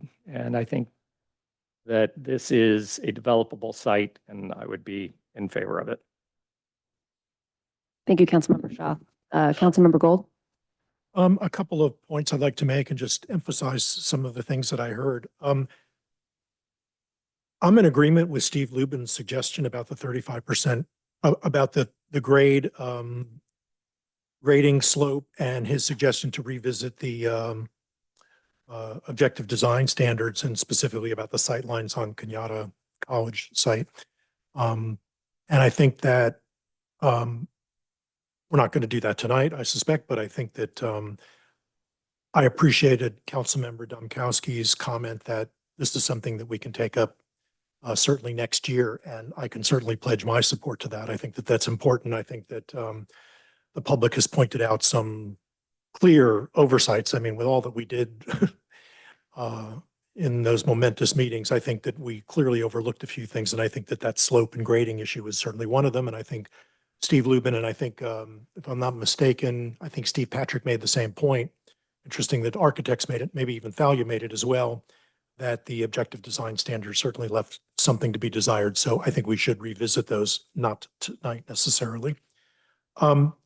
This steering committee that Mr. Hughes brought up, I think is a good one. And by the way, I stand corrected if it was in fact Councilmember Fluid who said it.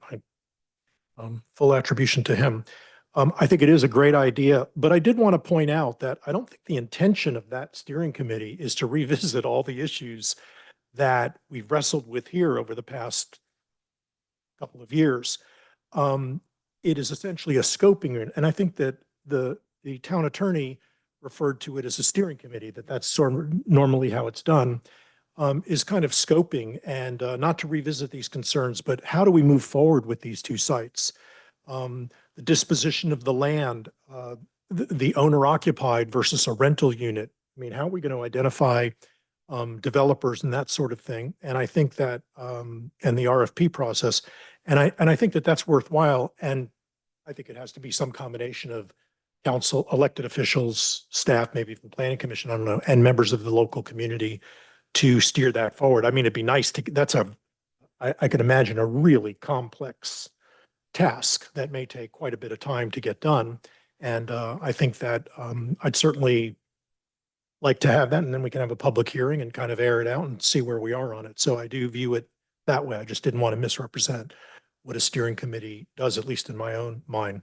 Ms. Hanson mentioned, that was very clever, that we should turn over our planning department, building and planning to the state, and we'd save some money even with the $10,000 a month fine. Well played. But I think it just shows you that some of these things are overblown. I mean, our building and planning isn't going to stop. I'm not suggesting we do that. I think that that would be a breach of our fiduciary responsibility, and I'm not advocating for it. But I think that the sky won't fall either way. We're not going to do that, clearly. But I think that some of the penalties that we might and suffer, and air quotes, are somewhat overblown, because I'm not so sure the state could do anything worse than some of the things that we're doing here. And it doesn't, just because the state takes over your building and planning, not that they are, not that I'm advocating it, that doesn't mean we're going to have skyscrapers built on, in Huddard Park. We're still at the mercy of the same individual landowners who don't want to do things. And we're one of those, being the town. I'll end it there. Thank you.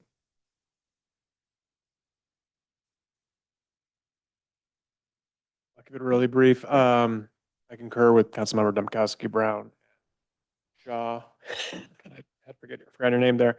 I want to thank Councilmember Shaw for reciting the sites that we did look at. I think that is something that maybe we should have mentioned more, and maybe even at every meeting, the dozens of sites that were on the table that were looked at, the hard work that you and Councilmember Brown, Councilmember Domkowski, and our planning commissioner did on the ground to try to convince people that maybe their property would be viable. And yeah, we looked as far as Skyline up to Kite Hill, Kenyatta Corner, or Kenyatta College. This was not something we took lightly, and we looked at every single available option before we landed on these sites. I don't think that could be emphasized enough. I'm comfortable with our town council's and fire marshal's interpretation of the fire code, and I am, again, in full support of having a citizen involved. Let's call it a steering committee for now. Be brought forward in the beginning of 2025. Favor. Okay, thank you, Councilmember Fluid. So I'd like to say I agree with the comments from Councilmember Shaw and Councilmember Fluid and Councilmember Domkowski. You know, I take my fiduciary obligations to the town regarding complying with state law really seriously. And I just fully disagree with some of the comments that have been made tonight around not taking the potential penalties seriously. I think that would be a real disservice to the town. And I think, this council, for the most part, has taken complying with state law really seriously. And so that was a really important part of this process. And, there was a suggestion earlier that, the sites that are on our housing element and that are being rezoned aren't near any of the council member homes. And, I think I really have to take issue with what's implied there. There was a very rigorous process around looking for available sites. And I think Councilmember Shaw did a really good job of sort of summarizing all of the hard work that went into finding the sites that ended up on our housing element. And I think one of the core issues here is that there was really limited options. We live in a small town. None of the private property owners that were approached were interested in developing their land for multifamily housing. We introduced a lot of and explored a lot of different ideas that were outright rejected. I refer to the missing middle that we explored. And so, with very limited tools in our tool belt, we did the best that we could. And that leads me into, I am looking forward to really getting to work on our town center plan, because I think there are opportunities to give us more options. I think we'll be looking at the restrictions that are currently applicable to the town center. And so, I think, that might, see how that plays out, but, that might change the calculus here, looking, forward to the next housing cycle. On the suggestion around community involvement in future development efforts for these sites, I'm fully supportive of that. Whether it plays out in becoming a steering committee or in whatever form, I think communicating, as Mr. Hughes asked, keeping residents informed, involved, aware of what's happening, 100%. I think that's going to be a really important part of the process. And I know I'm definitely committed to that. And I would imagine that my fellow council members are as well. And that's it. Those are my comments. So I do support the rezonings that are on the agenda tonight. Any further council member deliberations? Maybe just a statement that, whatever is about to happen doesn't mean we stop trying to do better for everybody. Keep exploring possible sites. I know there's some of that going on right now behind the scenes, and perhaps we can find a way to do better than where we are. Okay. With that, I would entertain a motion.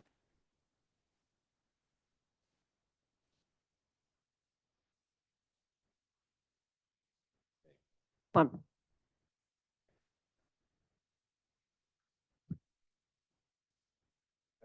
I move that we adopt ordinances that would amend municipal code, chapter 153 zoning, to add new multifamily zoning district development standards and changes to existing standards for the multifamily residential development overlay zone, MFRD, at Kenyatta College.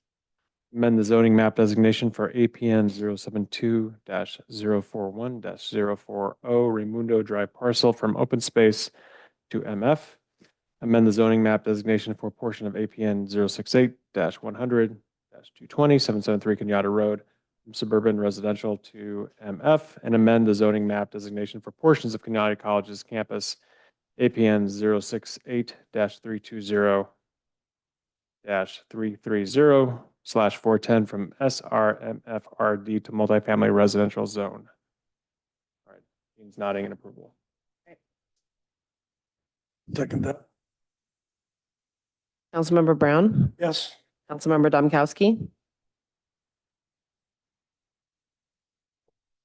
I think to acknowledge the stresses and the advocacy of the impacted citizens in my district, I will vote no. Councilmember Fluid, Yes. Councilmember Gold, No. Councilmember Shaw. Yes. So the motion, Councilmember Wall. oh, I'm sorry, Mayor Wall. I'm sorry. Yes. So the motion passes 4 yeses, 2 nos. Sorry about that.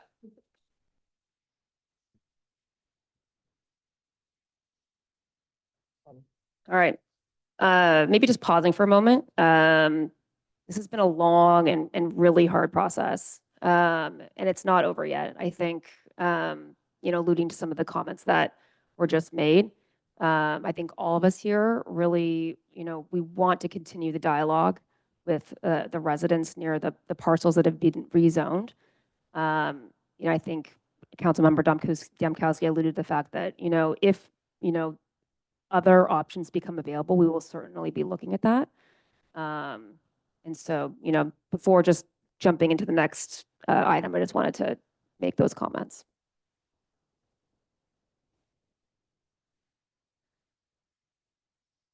All right, we're going to move on to new business agenda item B. Which is it's not actually not new, but it's a public hearing related to the approval of a final map for a 2-lot land division and acceptance of a restricted covenant related to 980 Gadisha Drive. Sage, are you taking this one? Oh, Sarah, sorry. Thank you. Good evening, Mayor Wall and council members. So I'd like to just give a brief overview of the project at 988 Godisha Drive. So tonight, the council will be reviewing the final map. In December of 2022, the Planning Commission approved a tentative map for a 2-lot land division. 2 appeals were filed against the Planning Commission decision. And so then in February of 2023, the town council denied the appeals, upholding the Planning Commission decision, and approved the tentative map. The applicant has now submitted their final map, and the council shall determine if the final map conforms with the approved tentative map and conditions of approval.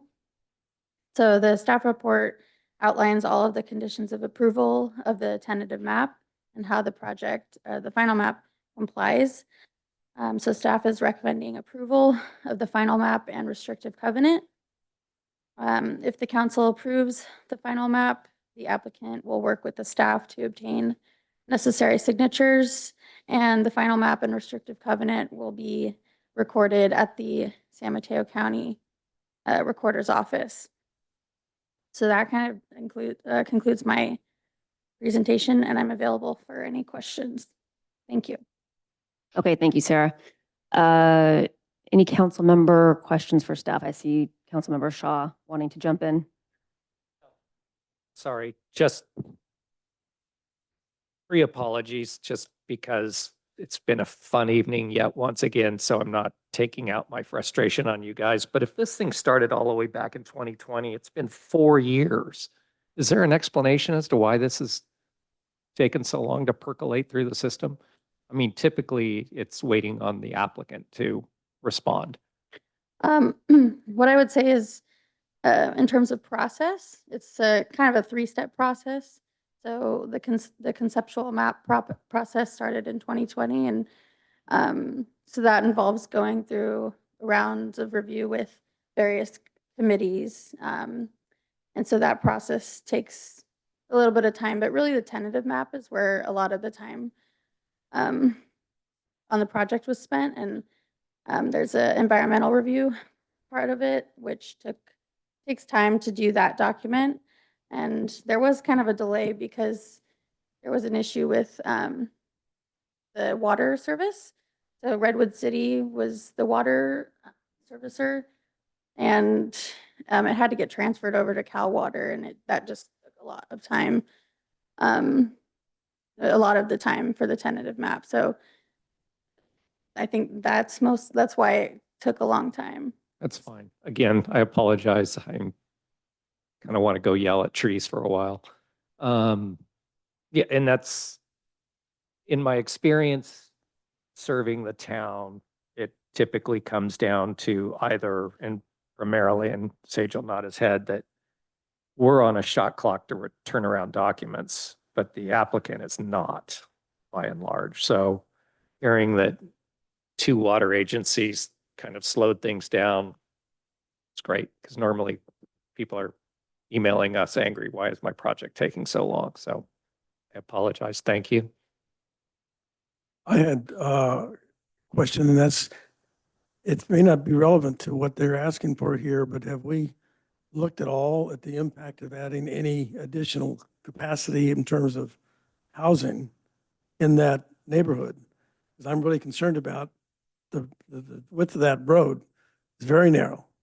And it's hard for me to conceive of any more housing going into that area. And if we're splitting the lot, is that going to result in more housing that's going to impact the roadway? Normally I'm against housing. I mean, for housing, but this is a case where I worry about it because the road can't be widened. And what are we going to do? Sorry. Yeah, so it was part of the tentative map review is looking at creating a new lot, and the zoning would allow for 1 single family dwelling and at least 1 ADU. So that was part of the consideration in the tentative map review and the environmental document. So that's it's just 1 house, 1 ADU. Yes. For now.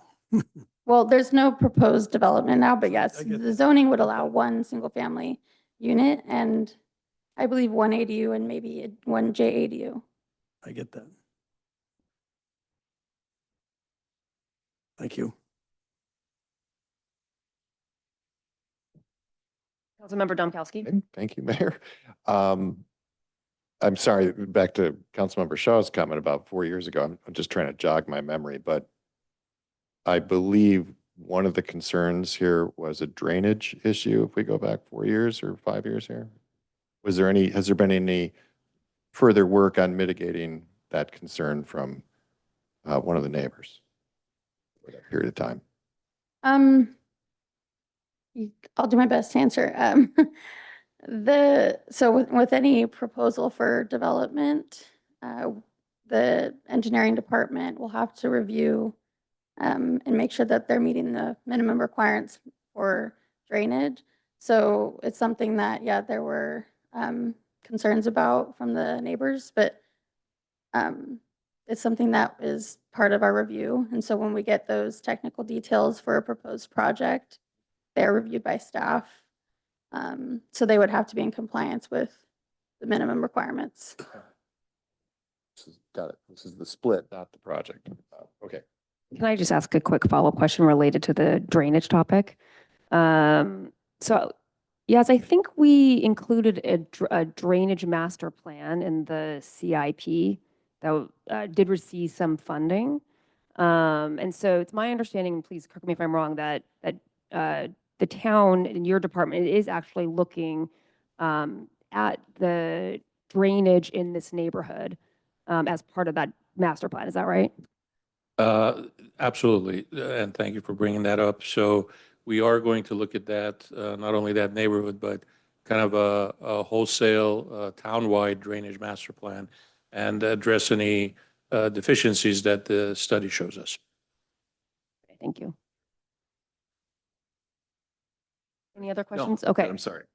Councilmember Shaw? All right, Councilmember Gold? I'm good. Councilmember Flute?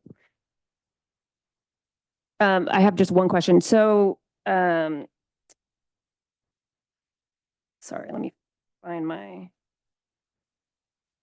notes here.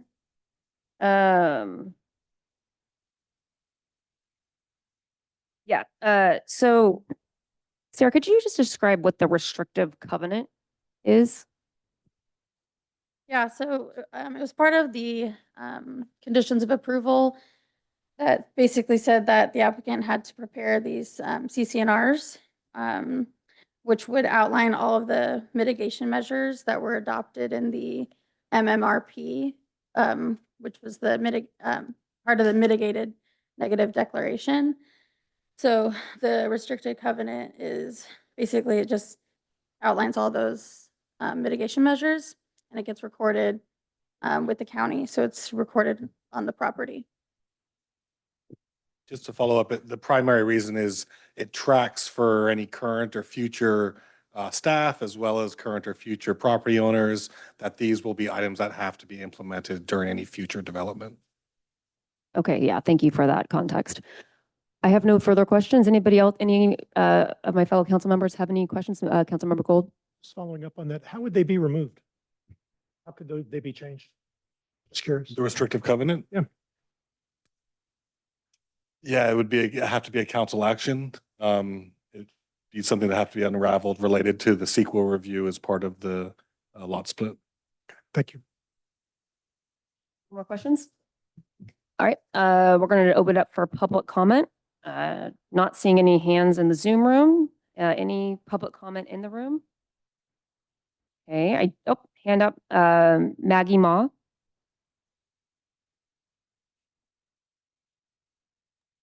Yes, hi. First of all, I want to thank the council members that remembered that there was clear direction to establish a comprehensive drainage plan for this area subsequent to the approval of this lot division.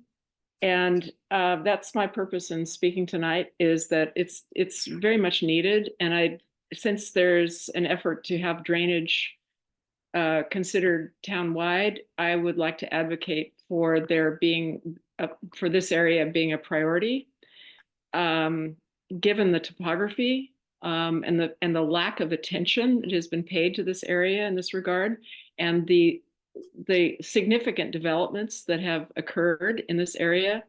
I would like to ask that this be placed as a priority. So as you know, I was one of the appellants to the approval of this project, and I would like very much to advocate for this to be a priority. Thank you.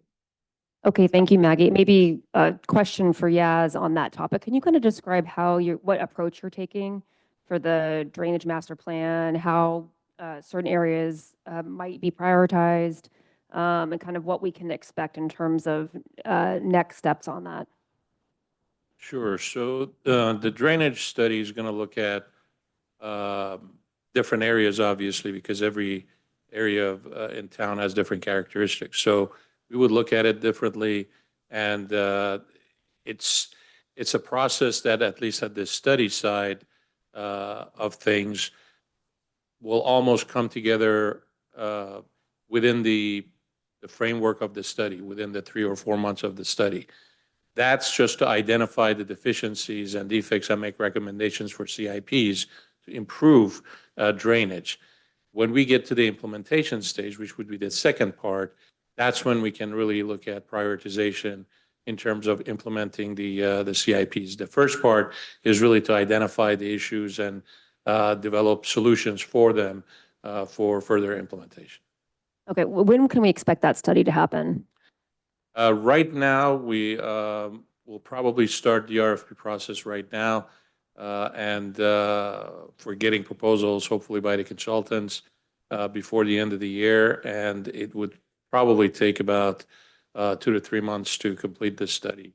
So I would say my best guess would be around first quarter of the 2024, which is a very good time, because that would be the rainy season, and that would be the time to actually do the study.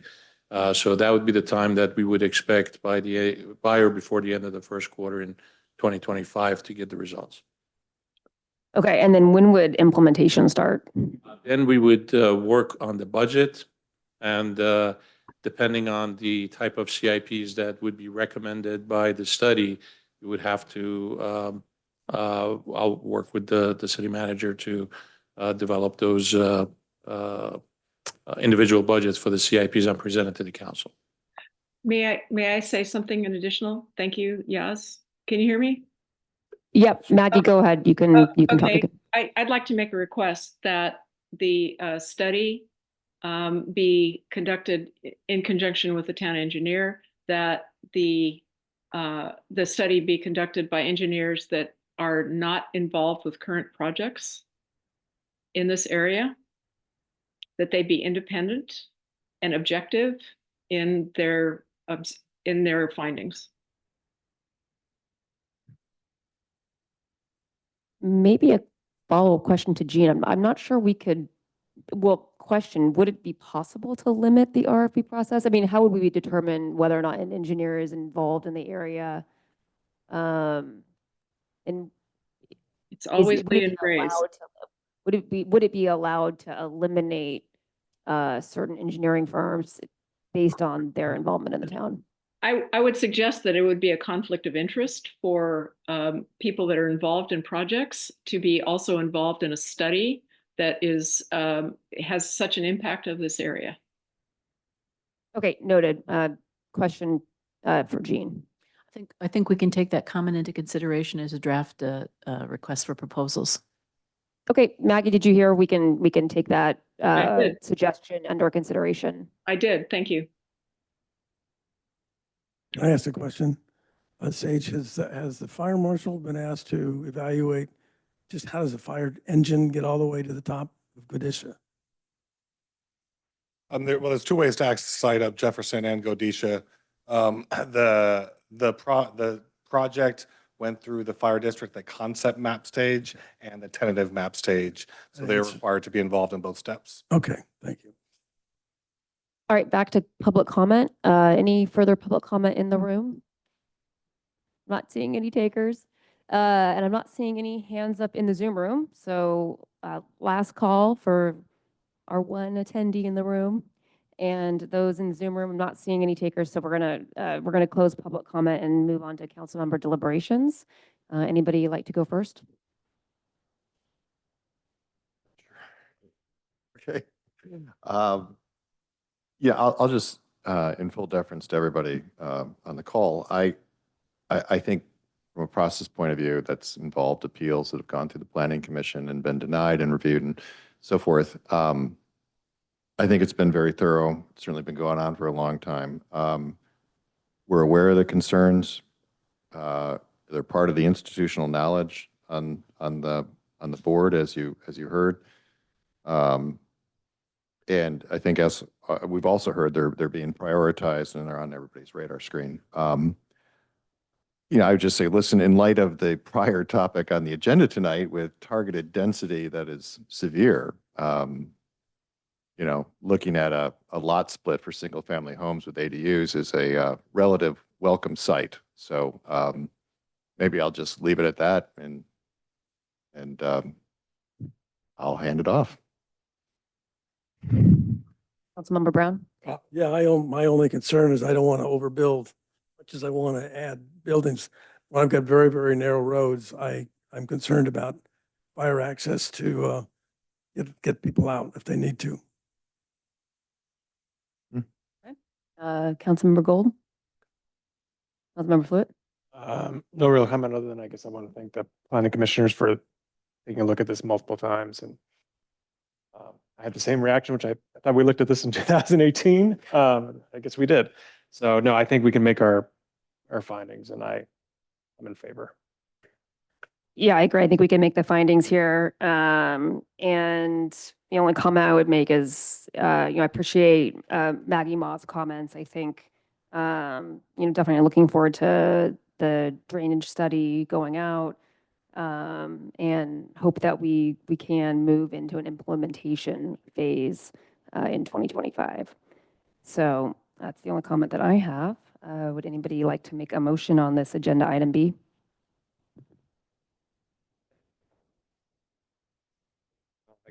Yeah, I'm still. All right, I would move that we adopt a resolution of the town council approving the final parcel map for Land Division 2023-001.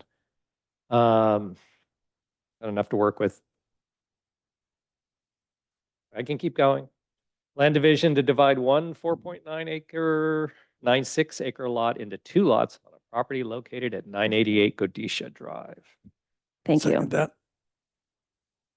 Councilmember Brown, Yes. Councilmember Domkowski, Yes. Councilmember Fluid, Yes. Councilmember Gold, Yes. Councilmember Shaw, Yes. Mayor Wall. Yes. Motion passes 6-0.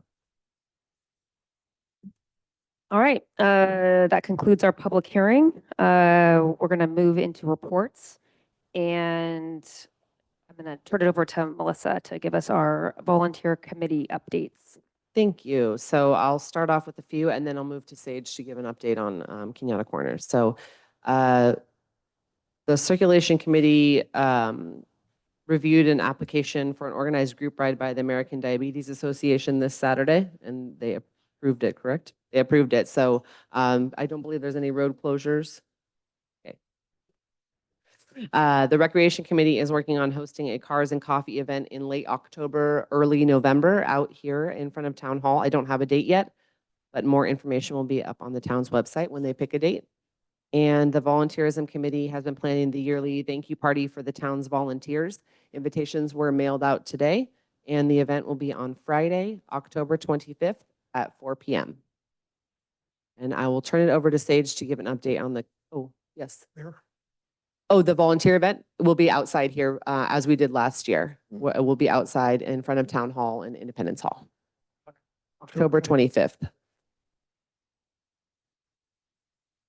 Yes, thank you. Thank you.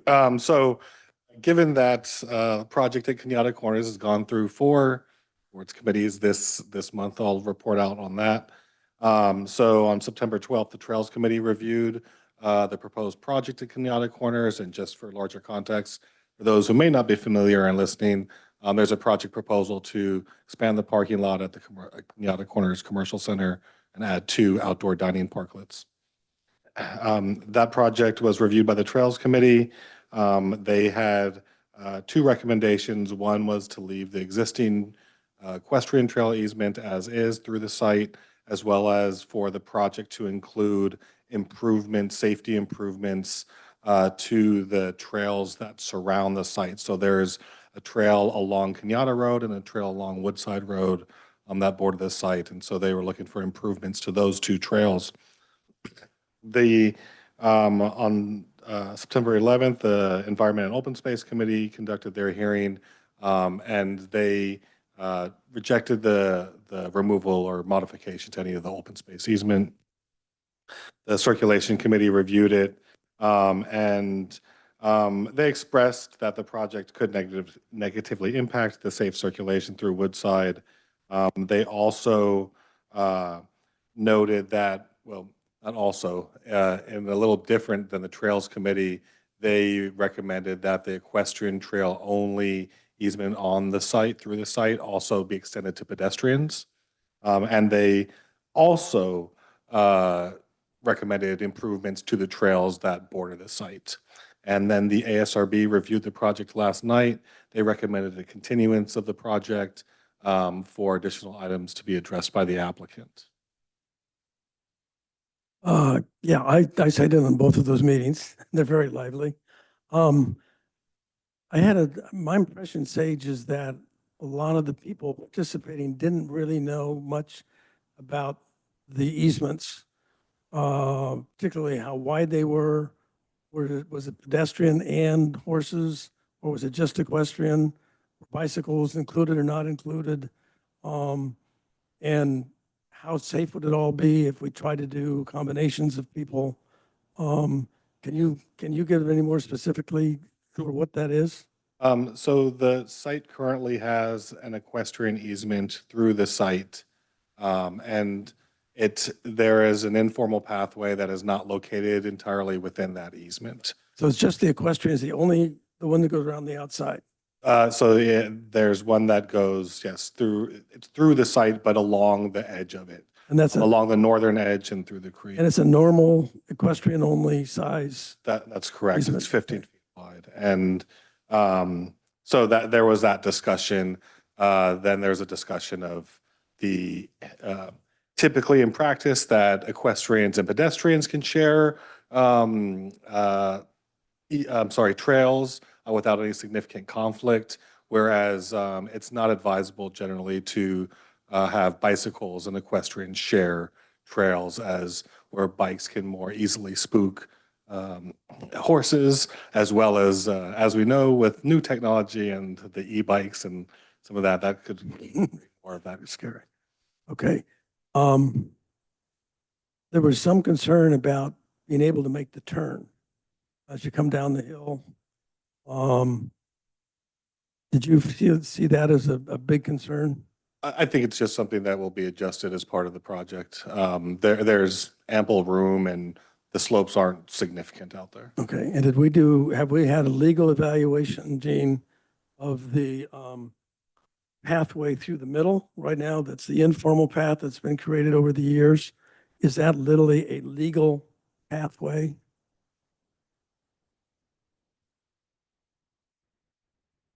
They're using it, but it's not an easement. That's correct. So what does that mean? Is it still legal? Or is it theoretically illegal for the property owner? I want to answer this correctly. There are easements on the property, and then there are people accessing areas of the property where there are no easements. Correct. But is that, I mean, that question came up in one of the meetings. Is it legal to go, theoretically, to go through the middle? Or could the owner of the property, the Roberts family, say, this is my property, that they're putting this illegal path through? It's private property, and if there are no public easements in that area, the property owner could Right, if they choose wanted to, to. Okay. choose to indicate that those are not areas that are burdened by an easement. Okay, and the other question is the pathway around the edge of Kenyatta Road that then turns. How much work would be involved in bringing that up to code? That's yet to be seen. It's something that the applicant will need to provide as part of their project. And that would probably have to also include bicycles. It could, yes, yes. I'd like us to look at the feasibility of bike. Multi-use on the Theoretically, exterior, horses. something that could be looked at. Okay, and do we also know how often that pathway through is being used by horses? I do not have any data on that. Do you know at all? You're talking about the one that cuts across No, the, no, just oh, the, either the equestrian or either way. gets going used a through. lot at Day of the Horse Yeah, I get that. for but- people crossing. Yeah, I just wonder how much is it an issue? I can see the walking and the bike kids using bikes. I don't know how much horses use that, that's all.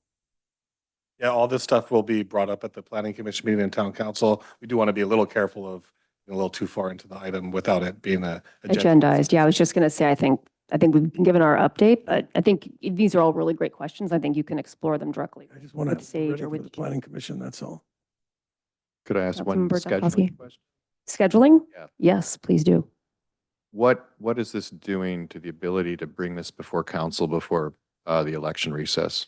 We needed to talk with the applicant further to see how they'd like to proceed with the project. So if they want to go back to the ASRB, if they, it's something we need to discuss further. Tentatively, we still have the schedule, we have the project scheduled for planning commission review on October 9th. And tentatively, we have it scheduled for October 22nd on the town council. If there's need for further ASRB review, we'll see if we can weave that in. Okay. Thank you. All right, any further volunteer committee updates? I don't think so, right? Okay, moving on to mayor and council member communications. Are there any council member communications? Looks like we've got some from council member Gold. Got a couple. One, I attended a Department of Emergency Management meeting. It's the old OES, Office of Emergency Services. It's now got a different name. And we revised the Joint Powers Agreement. Sounds important. And it was unanimously changed by the members of the council, including me. But it's got to come before the town council first, and we were hoping to get it done. It's got to come to all the cities and towns in San Mateo County for approval by them, us. And they would like to have that done before the election if possible. So there's a little time urgency to it. I did speak with the town manager about it, and he's going to expedite it when it comes through. Just a heads up to them, that was not controversial, it just hasn't changed in 20 years, and it was updated. At that meeting, I mentioned this to Councilmember Brown. There was a pretty big presentation by Sandra Firpo of DEM about an outreach related to seniors, which I thought meshed very well with one of the projects that Councilmember Brown has I mentioned. discussed with her today, and I Right. want to put it in as part of the senior program that I've mentioned we're going to start putting together. She had mentioned that there may be other resources within the medical office of San Mateo County, which she said they actually have an Office of Aging Services or something like that. And she said a lot of this work may have been done. I don't want to step on anything that Councilmember Brown is doing, because I really respect it and appreciate it. But there are some information there. They were interested in your project as well. So I just thought that that might be useful. And the last thing I wanted to mention is our sheriff's captain. I'm not going to wade into the controversy surrounding what's going on at the sheriff's department, but nevertheless, Captain Matt Fox, our guy, is now the acting assistant sheriff, San Mateo County, reporting directly to the sheriff, Christina Corpus. But I just wanted to, that's a pretty big kudo to Matt Fox. And after Mark Myers, our previous captain, has been named the chief of San Carlos. So he's in, I mean, this, so Woodside is a pretty, with Christina before that, yeah. So we are the launching point. Woodside is the spot, man. You want to be in, you want to go up in the world. That's it. But I just wanted to thank, I personally already congratulated Matt Fox, but I think it's quite a feather in his cap that he's now the acting assistant sheriff. Thank you. All right, thank you. All right, Councilmember Gold, you stole my thunder on the update from related to our sheriff's office and our captain. Definitely not going to wade into what we've all been seeing in the press, but I did want to read a statement just to make sure that everybody on the council and the public was kind of up to speed on what's happening. So San Mateo County Sheriff Christina Corpus recently announced some personnel changes, including the promotion of Captain Matthew Fox to the rank of acting assistant sheriff. Acting Assistant Sheriff Fox, as you may be aware, had been the bureau captain overseeing the town of Woodside. Rest assured, Acting Assistant Sheriff Fox will continue to oversee police services for Woodside until a new bureau captain is announced. Once a new bureau captain is named, Acting Assistant Sheriff Fox will ensure a smooth transition to keep continuity of operations and exceed the expectations of the residents of Woodside. So definitely want to emphasize that there is no impact to police services with this recent announcement. While Acting Assistant Sheriff Fox was not able to be here tonight, I would like to congratulate him on his next chapter.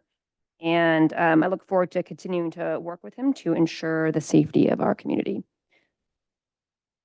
All right. And then my only other update is just a reminder that we have our town King Council member staff party on October 10th.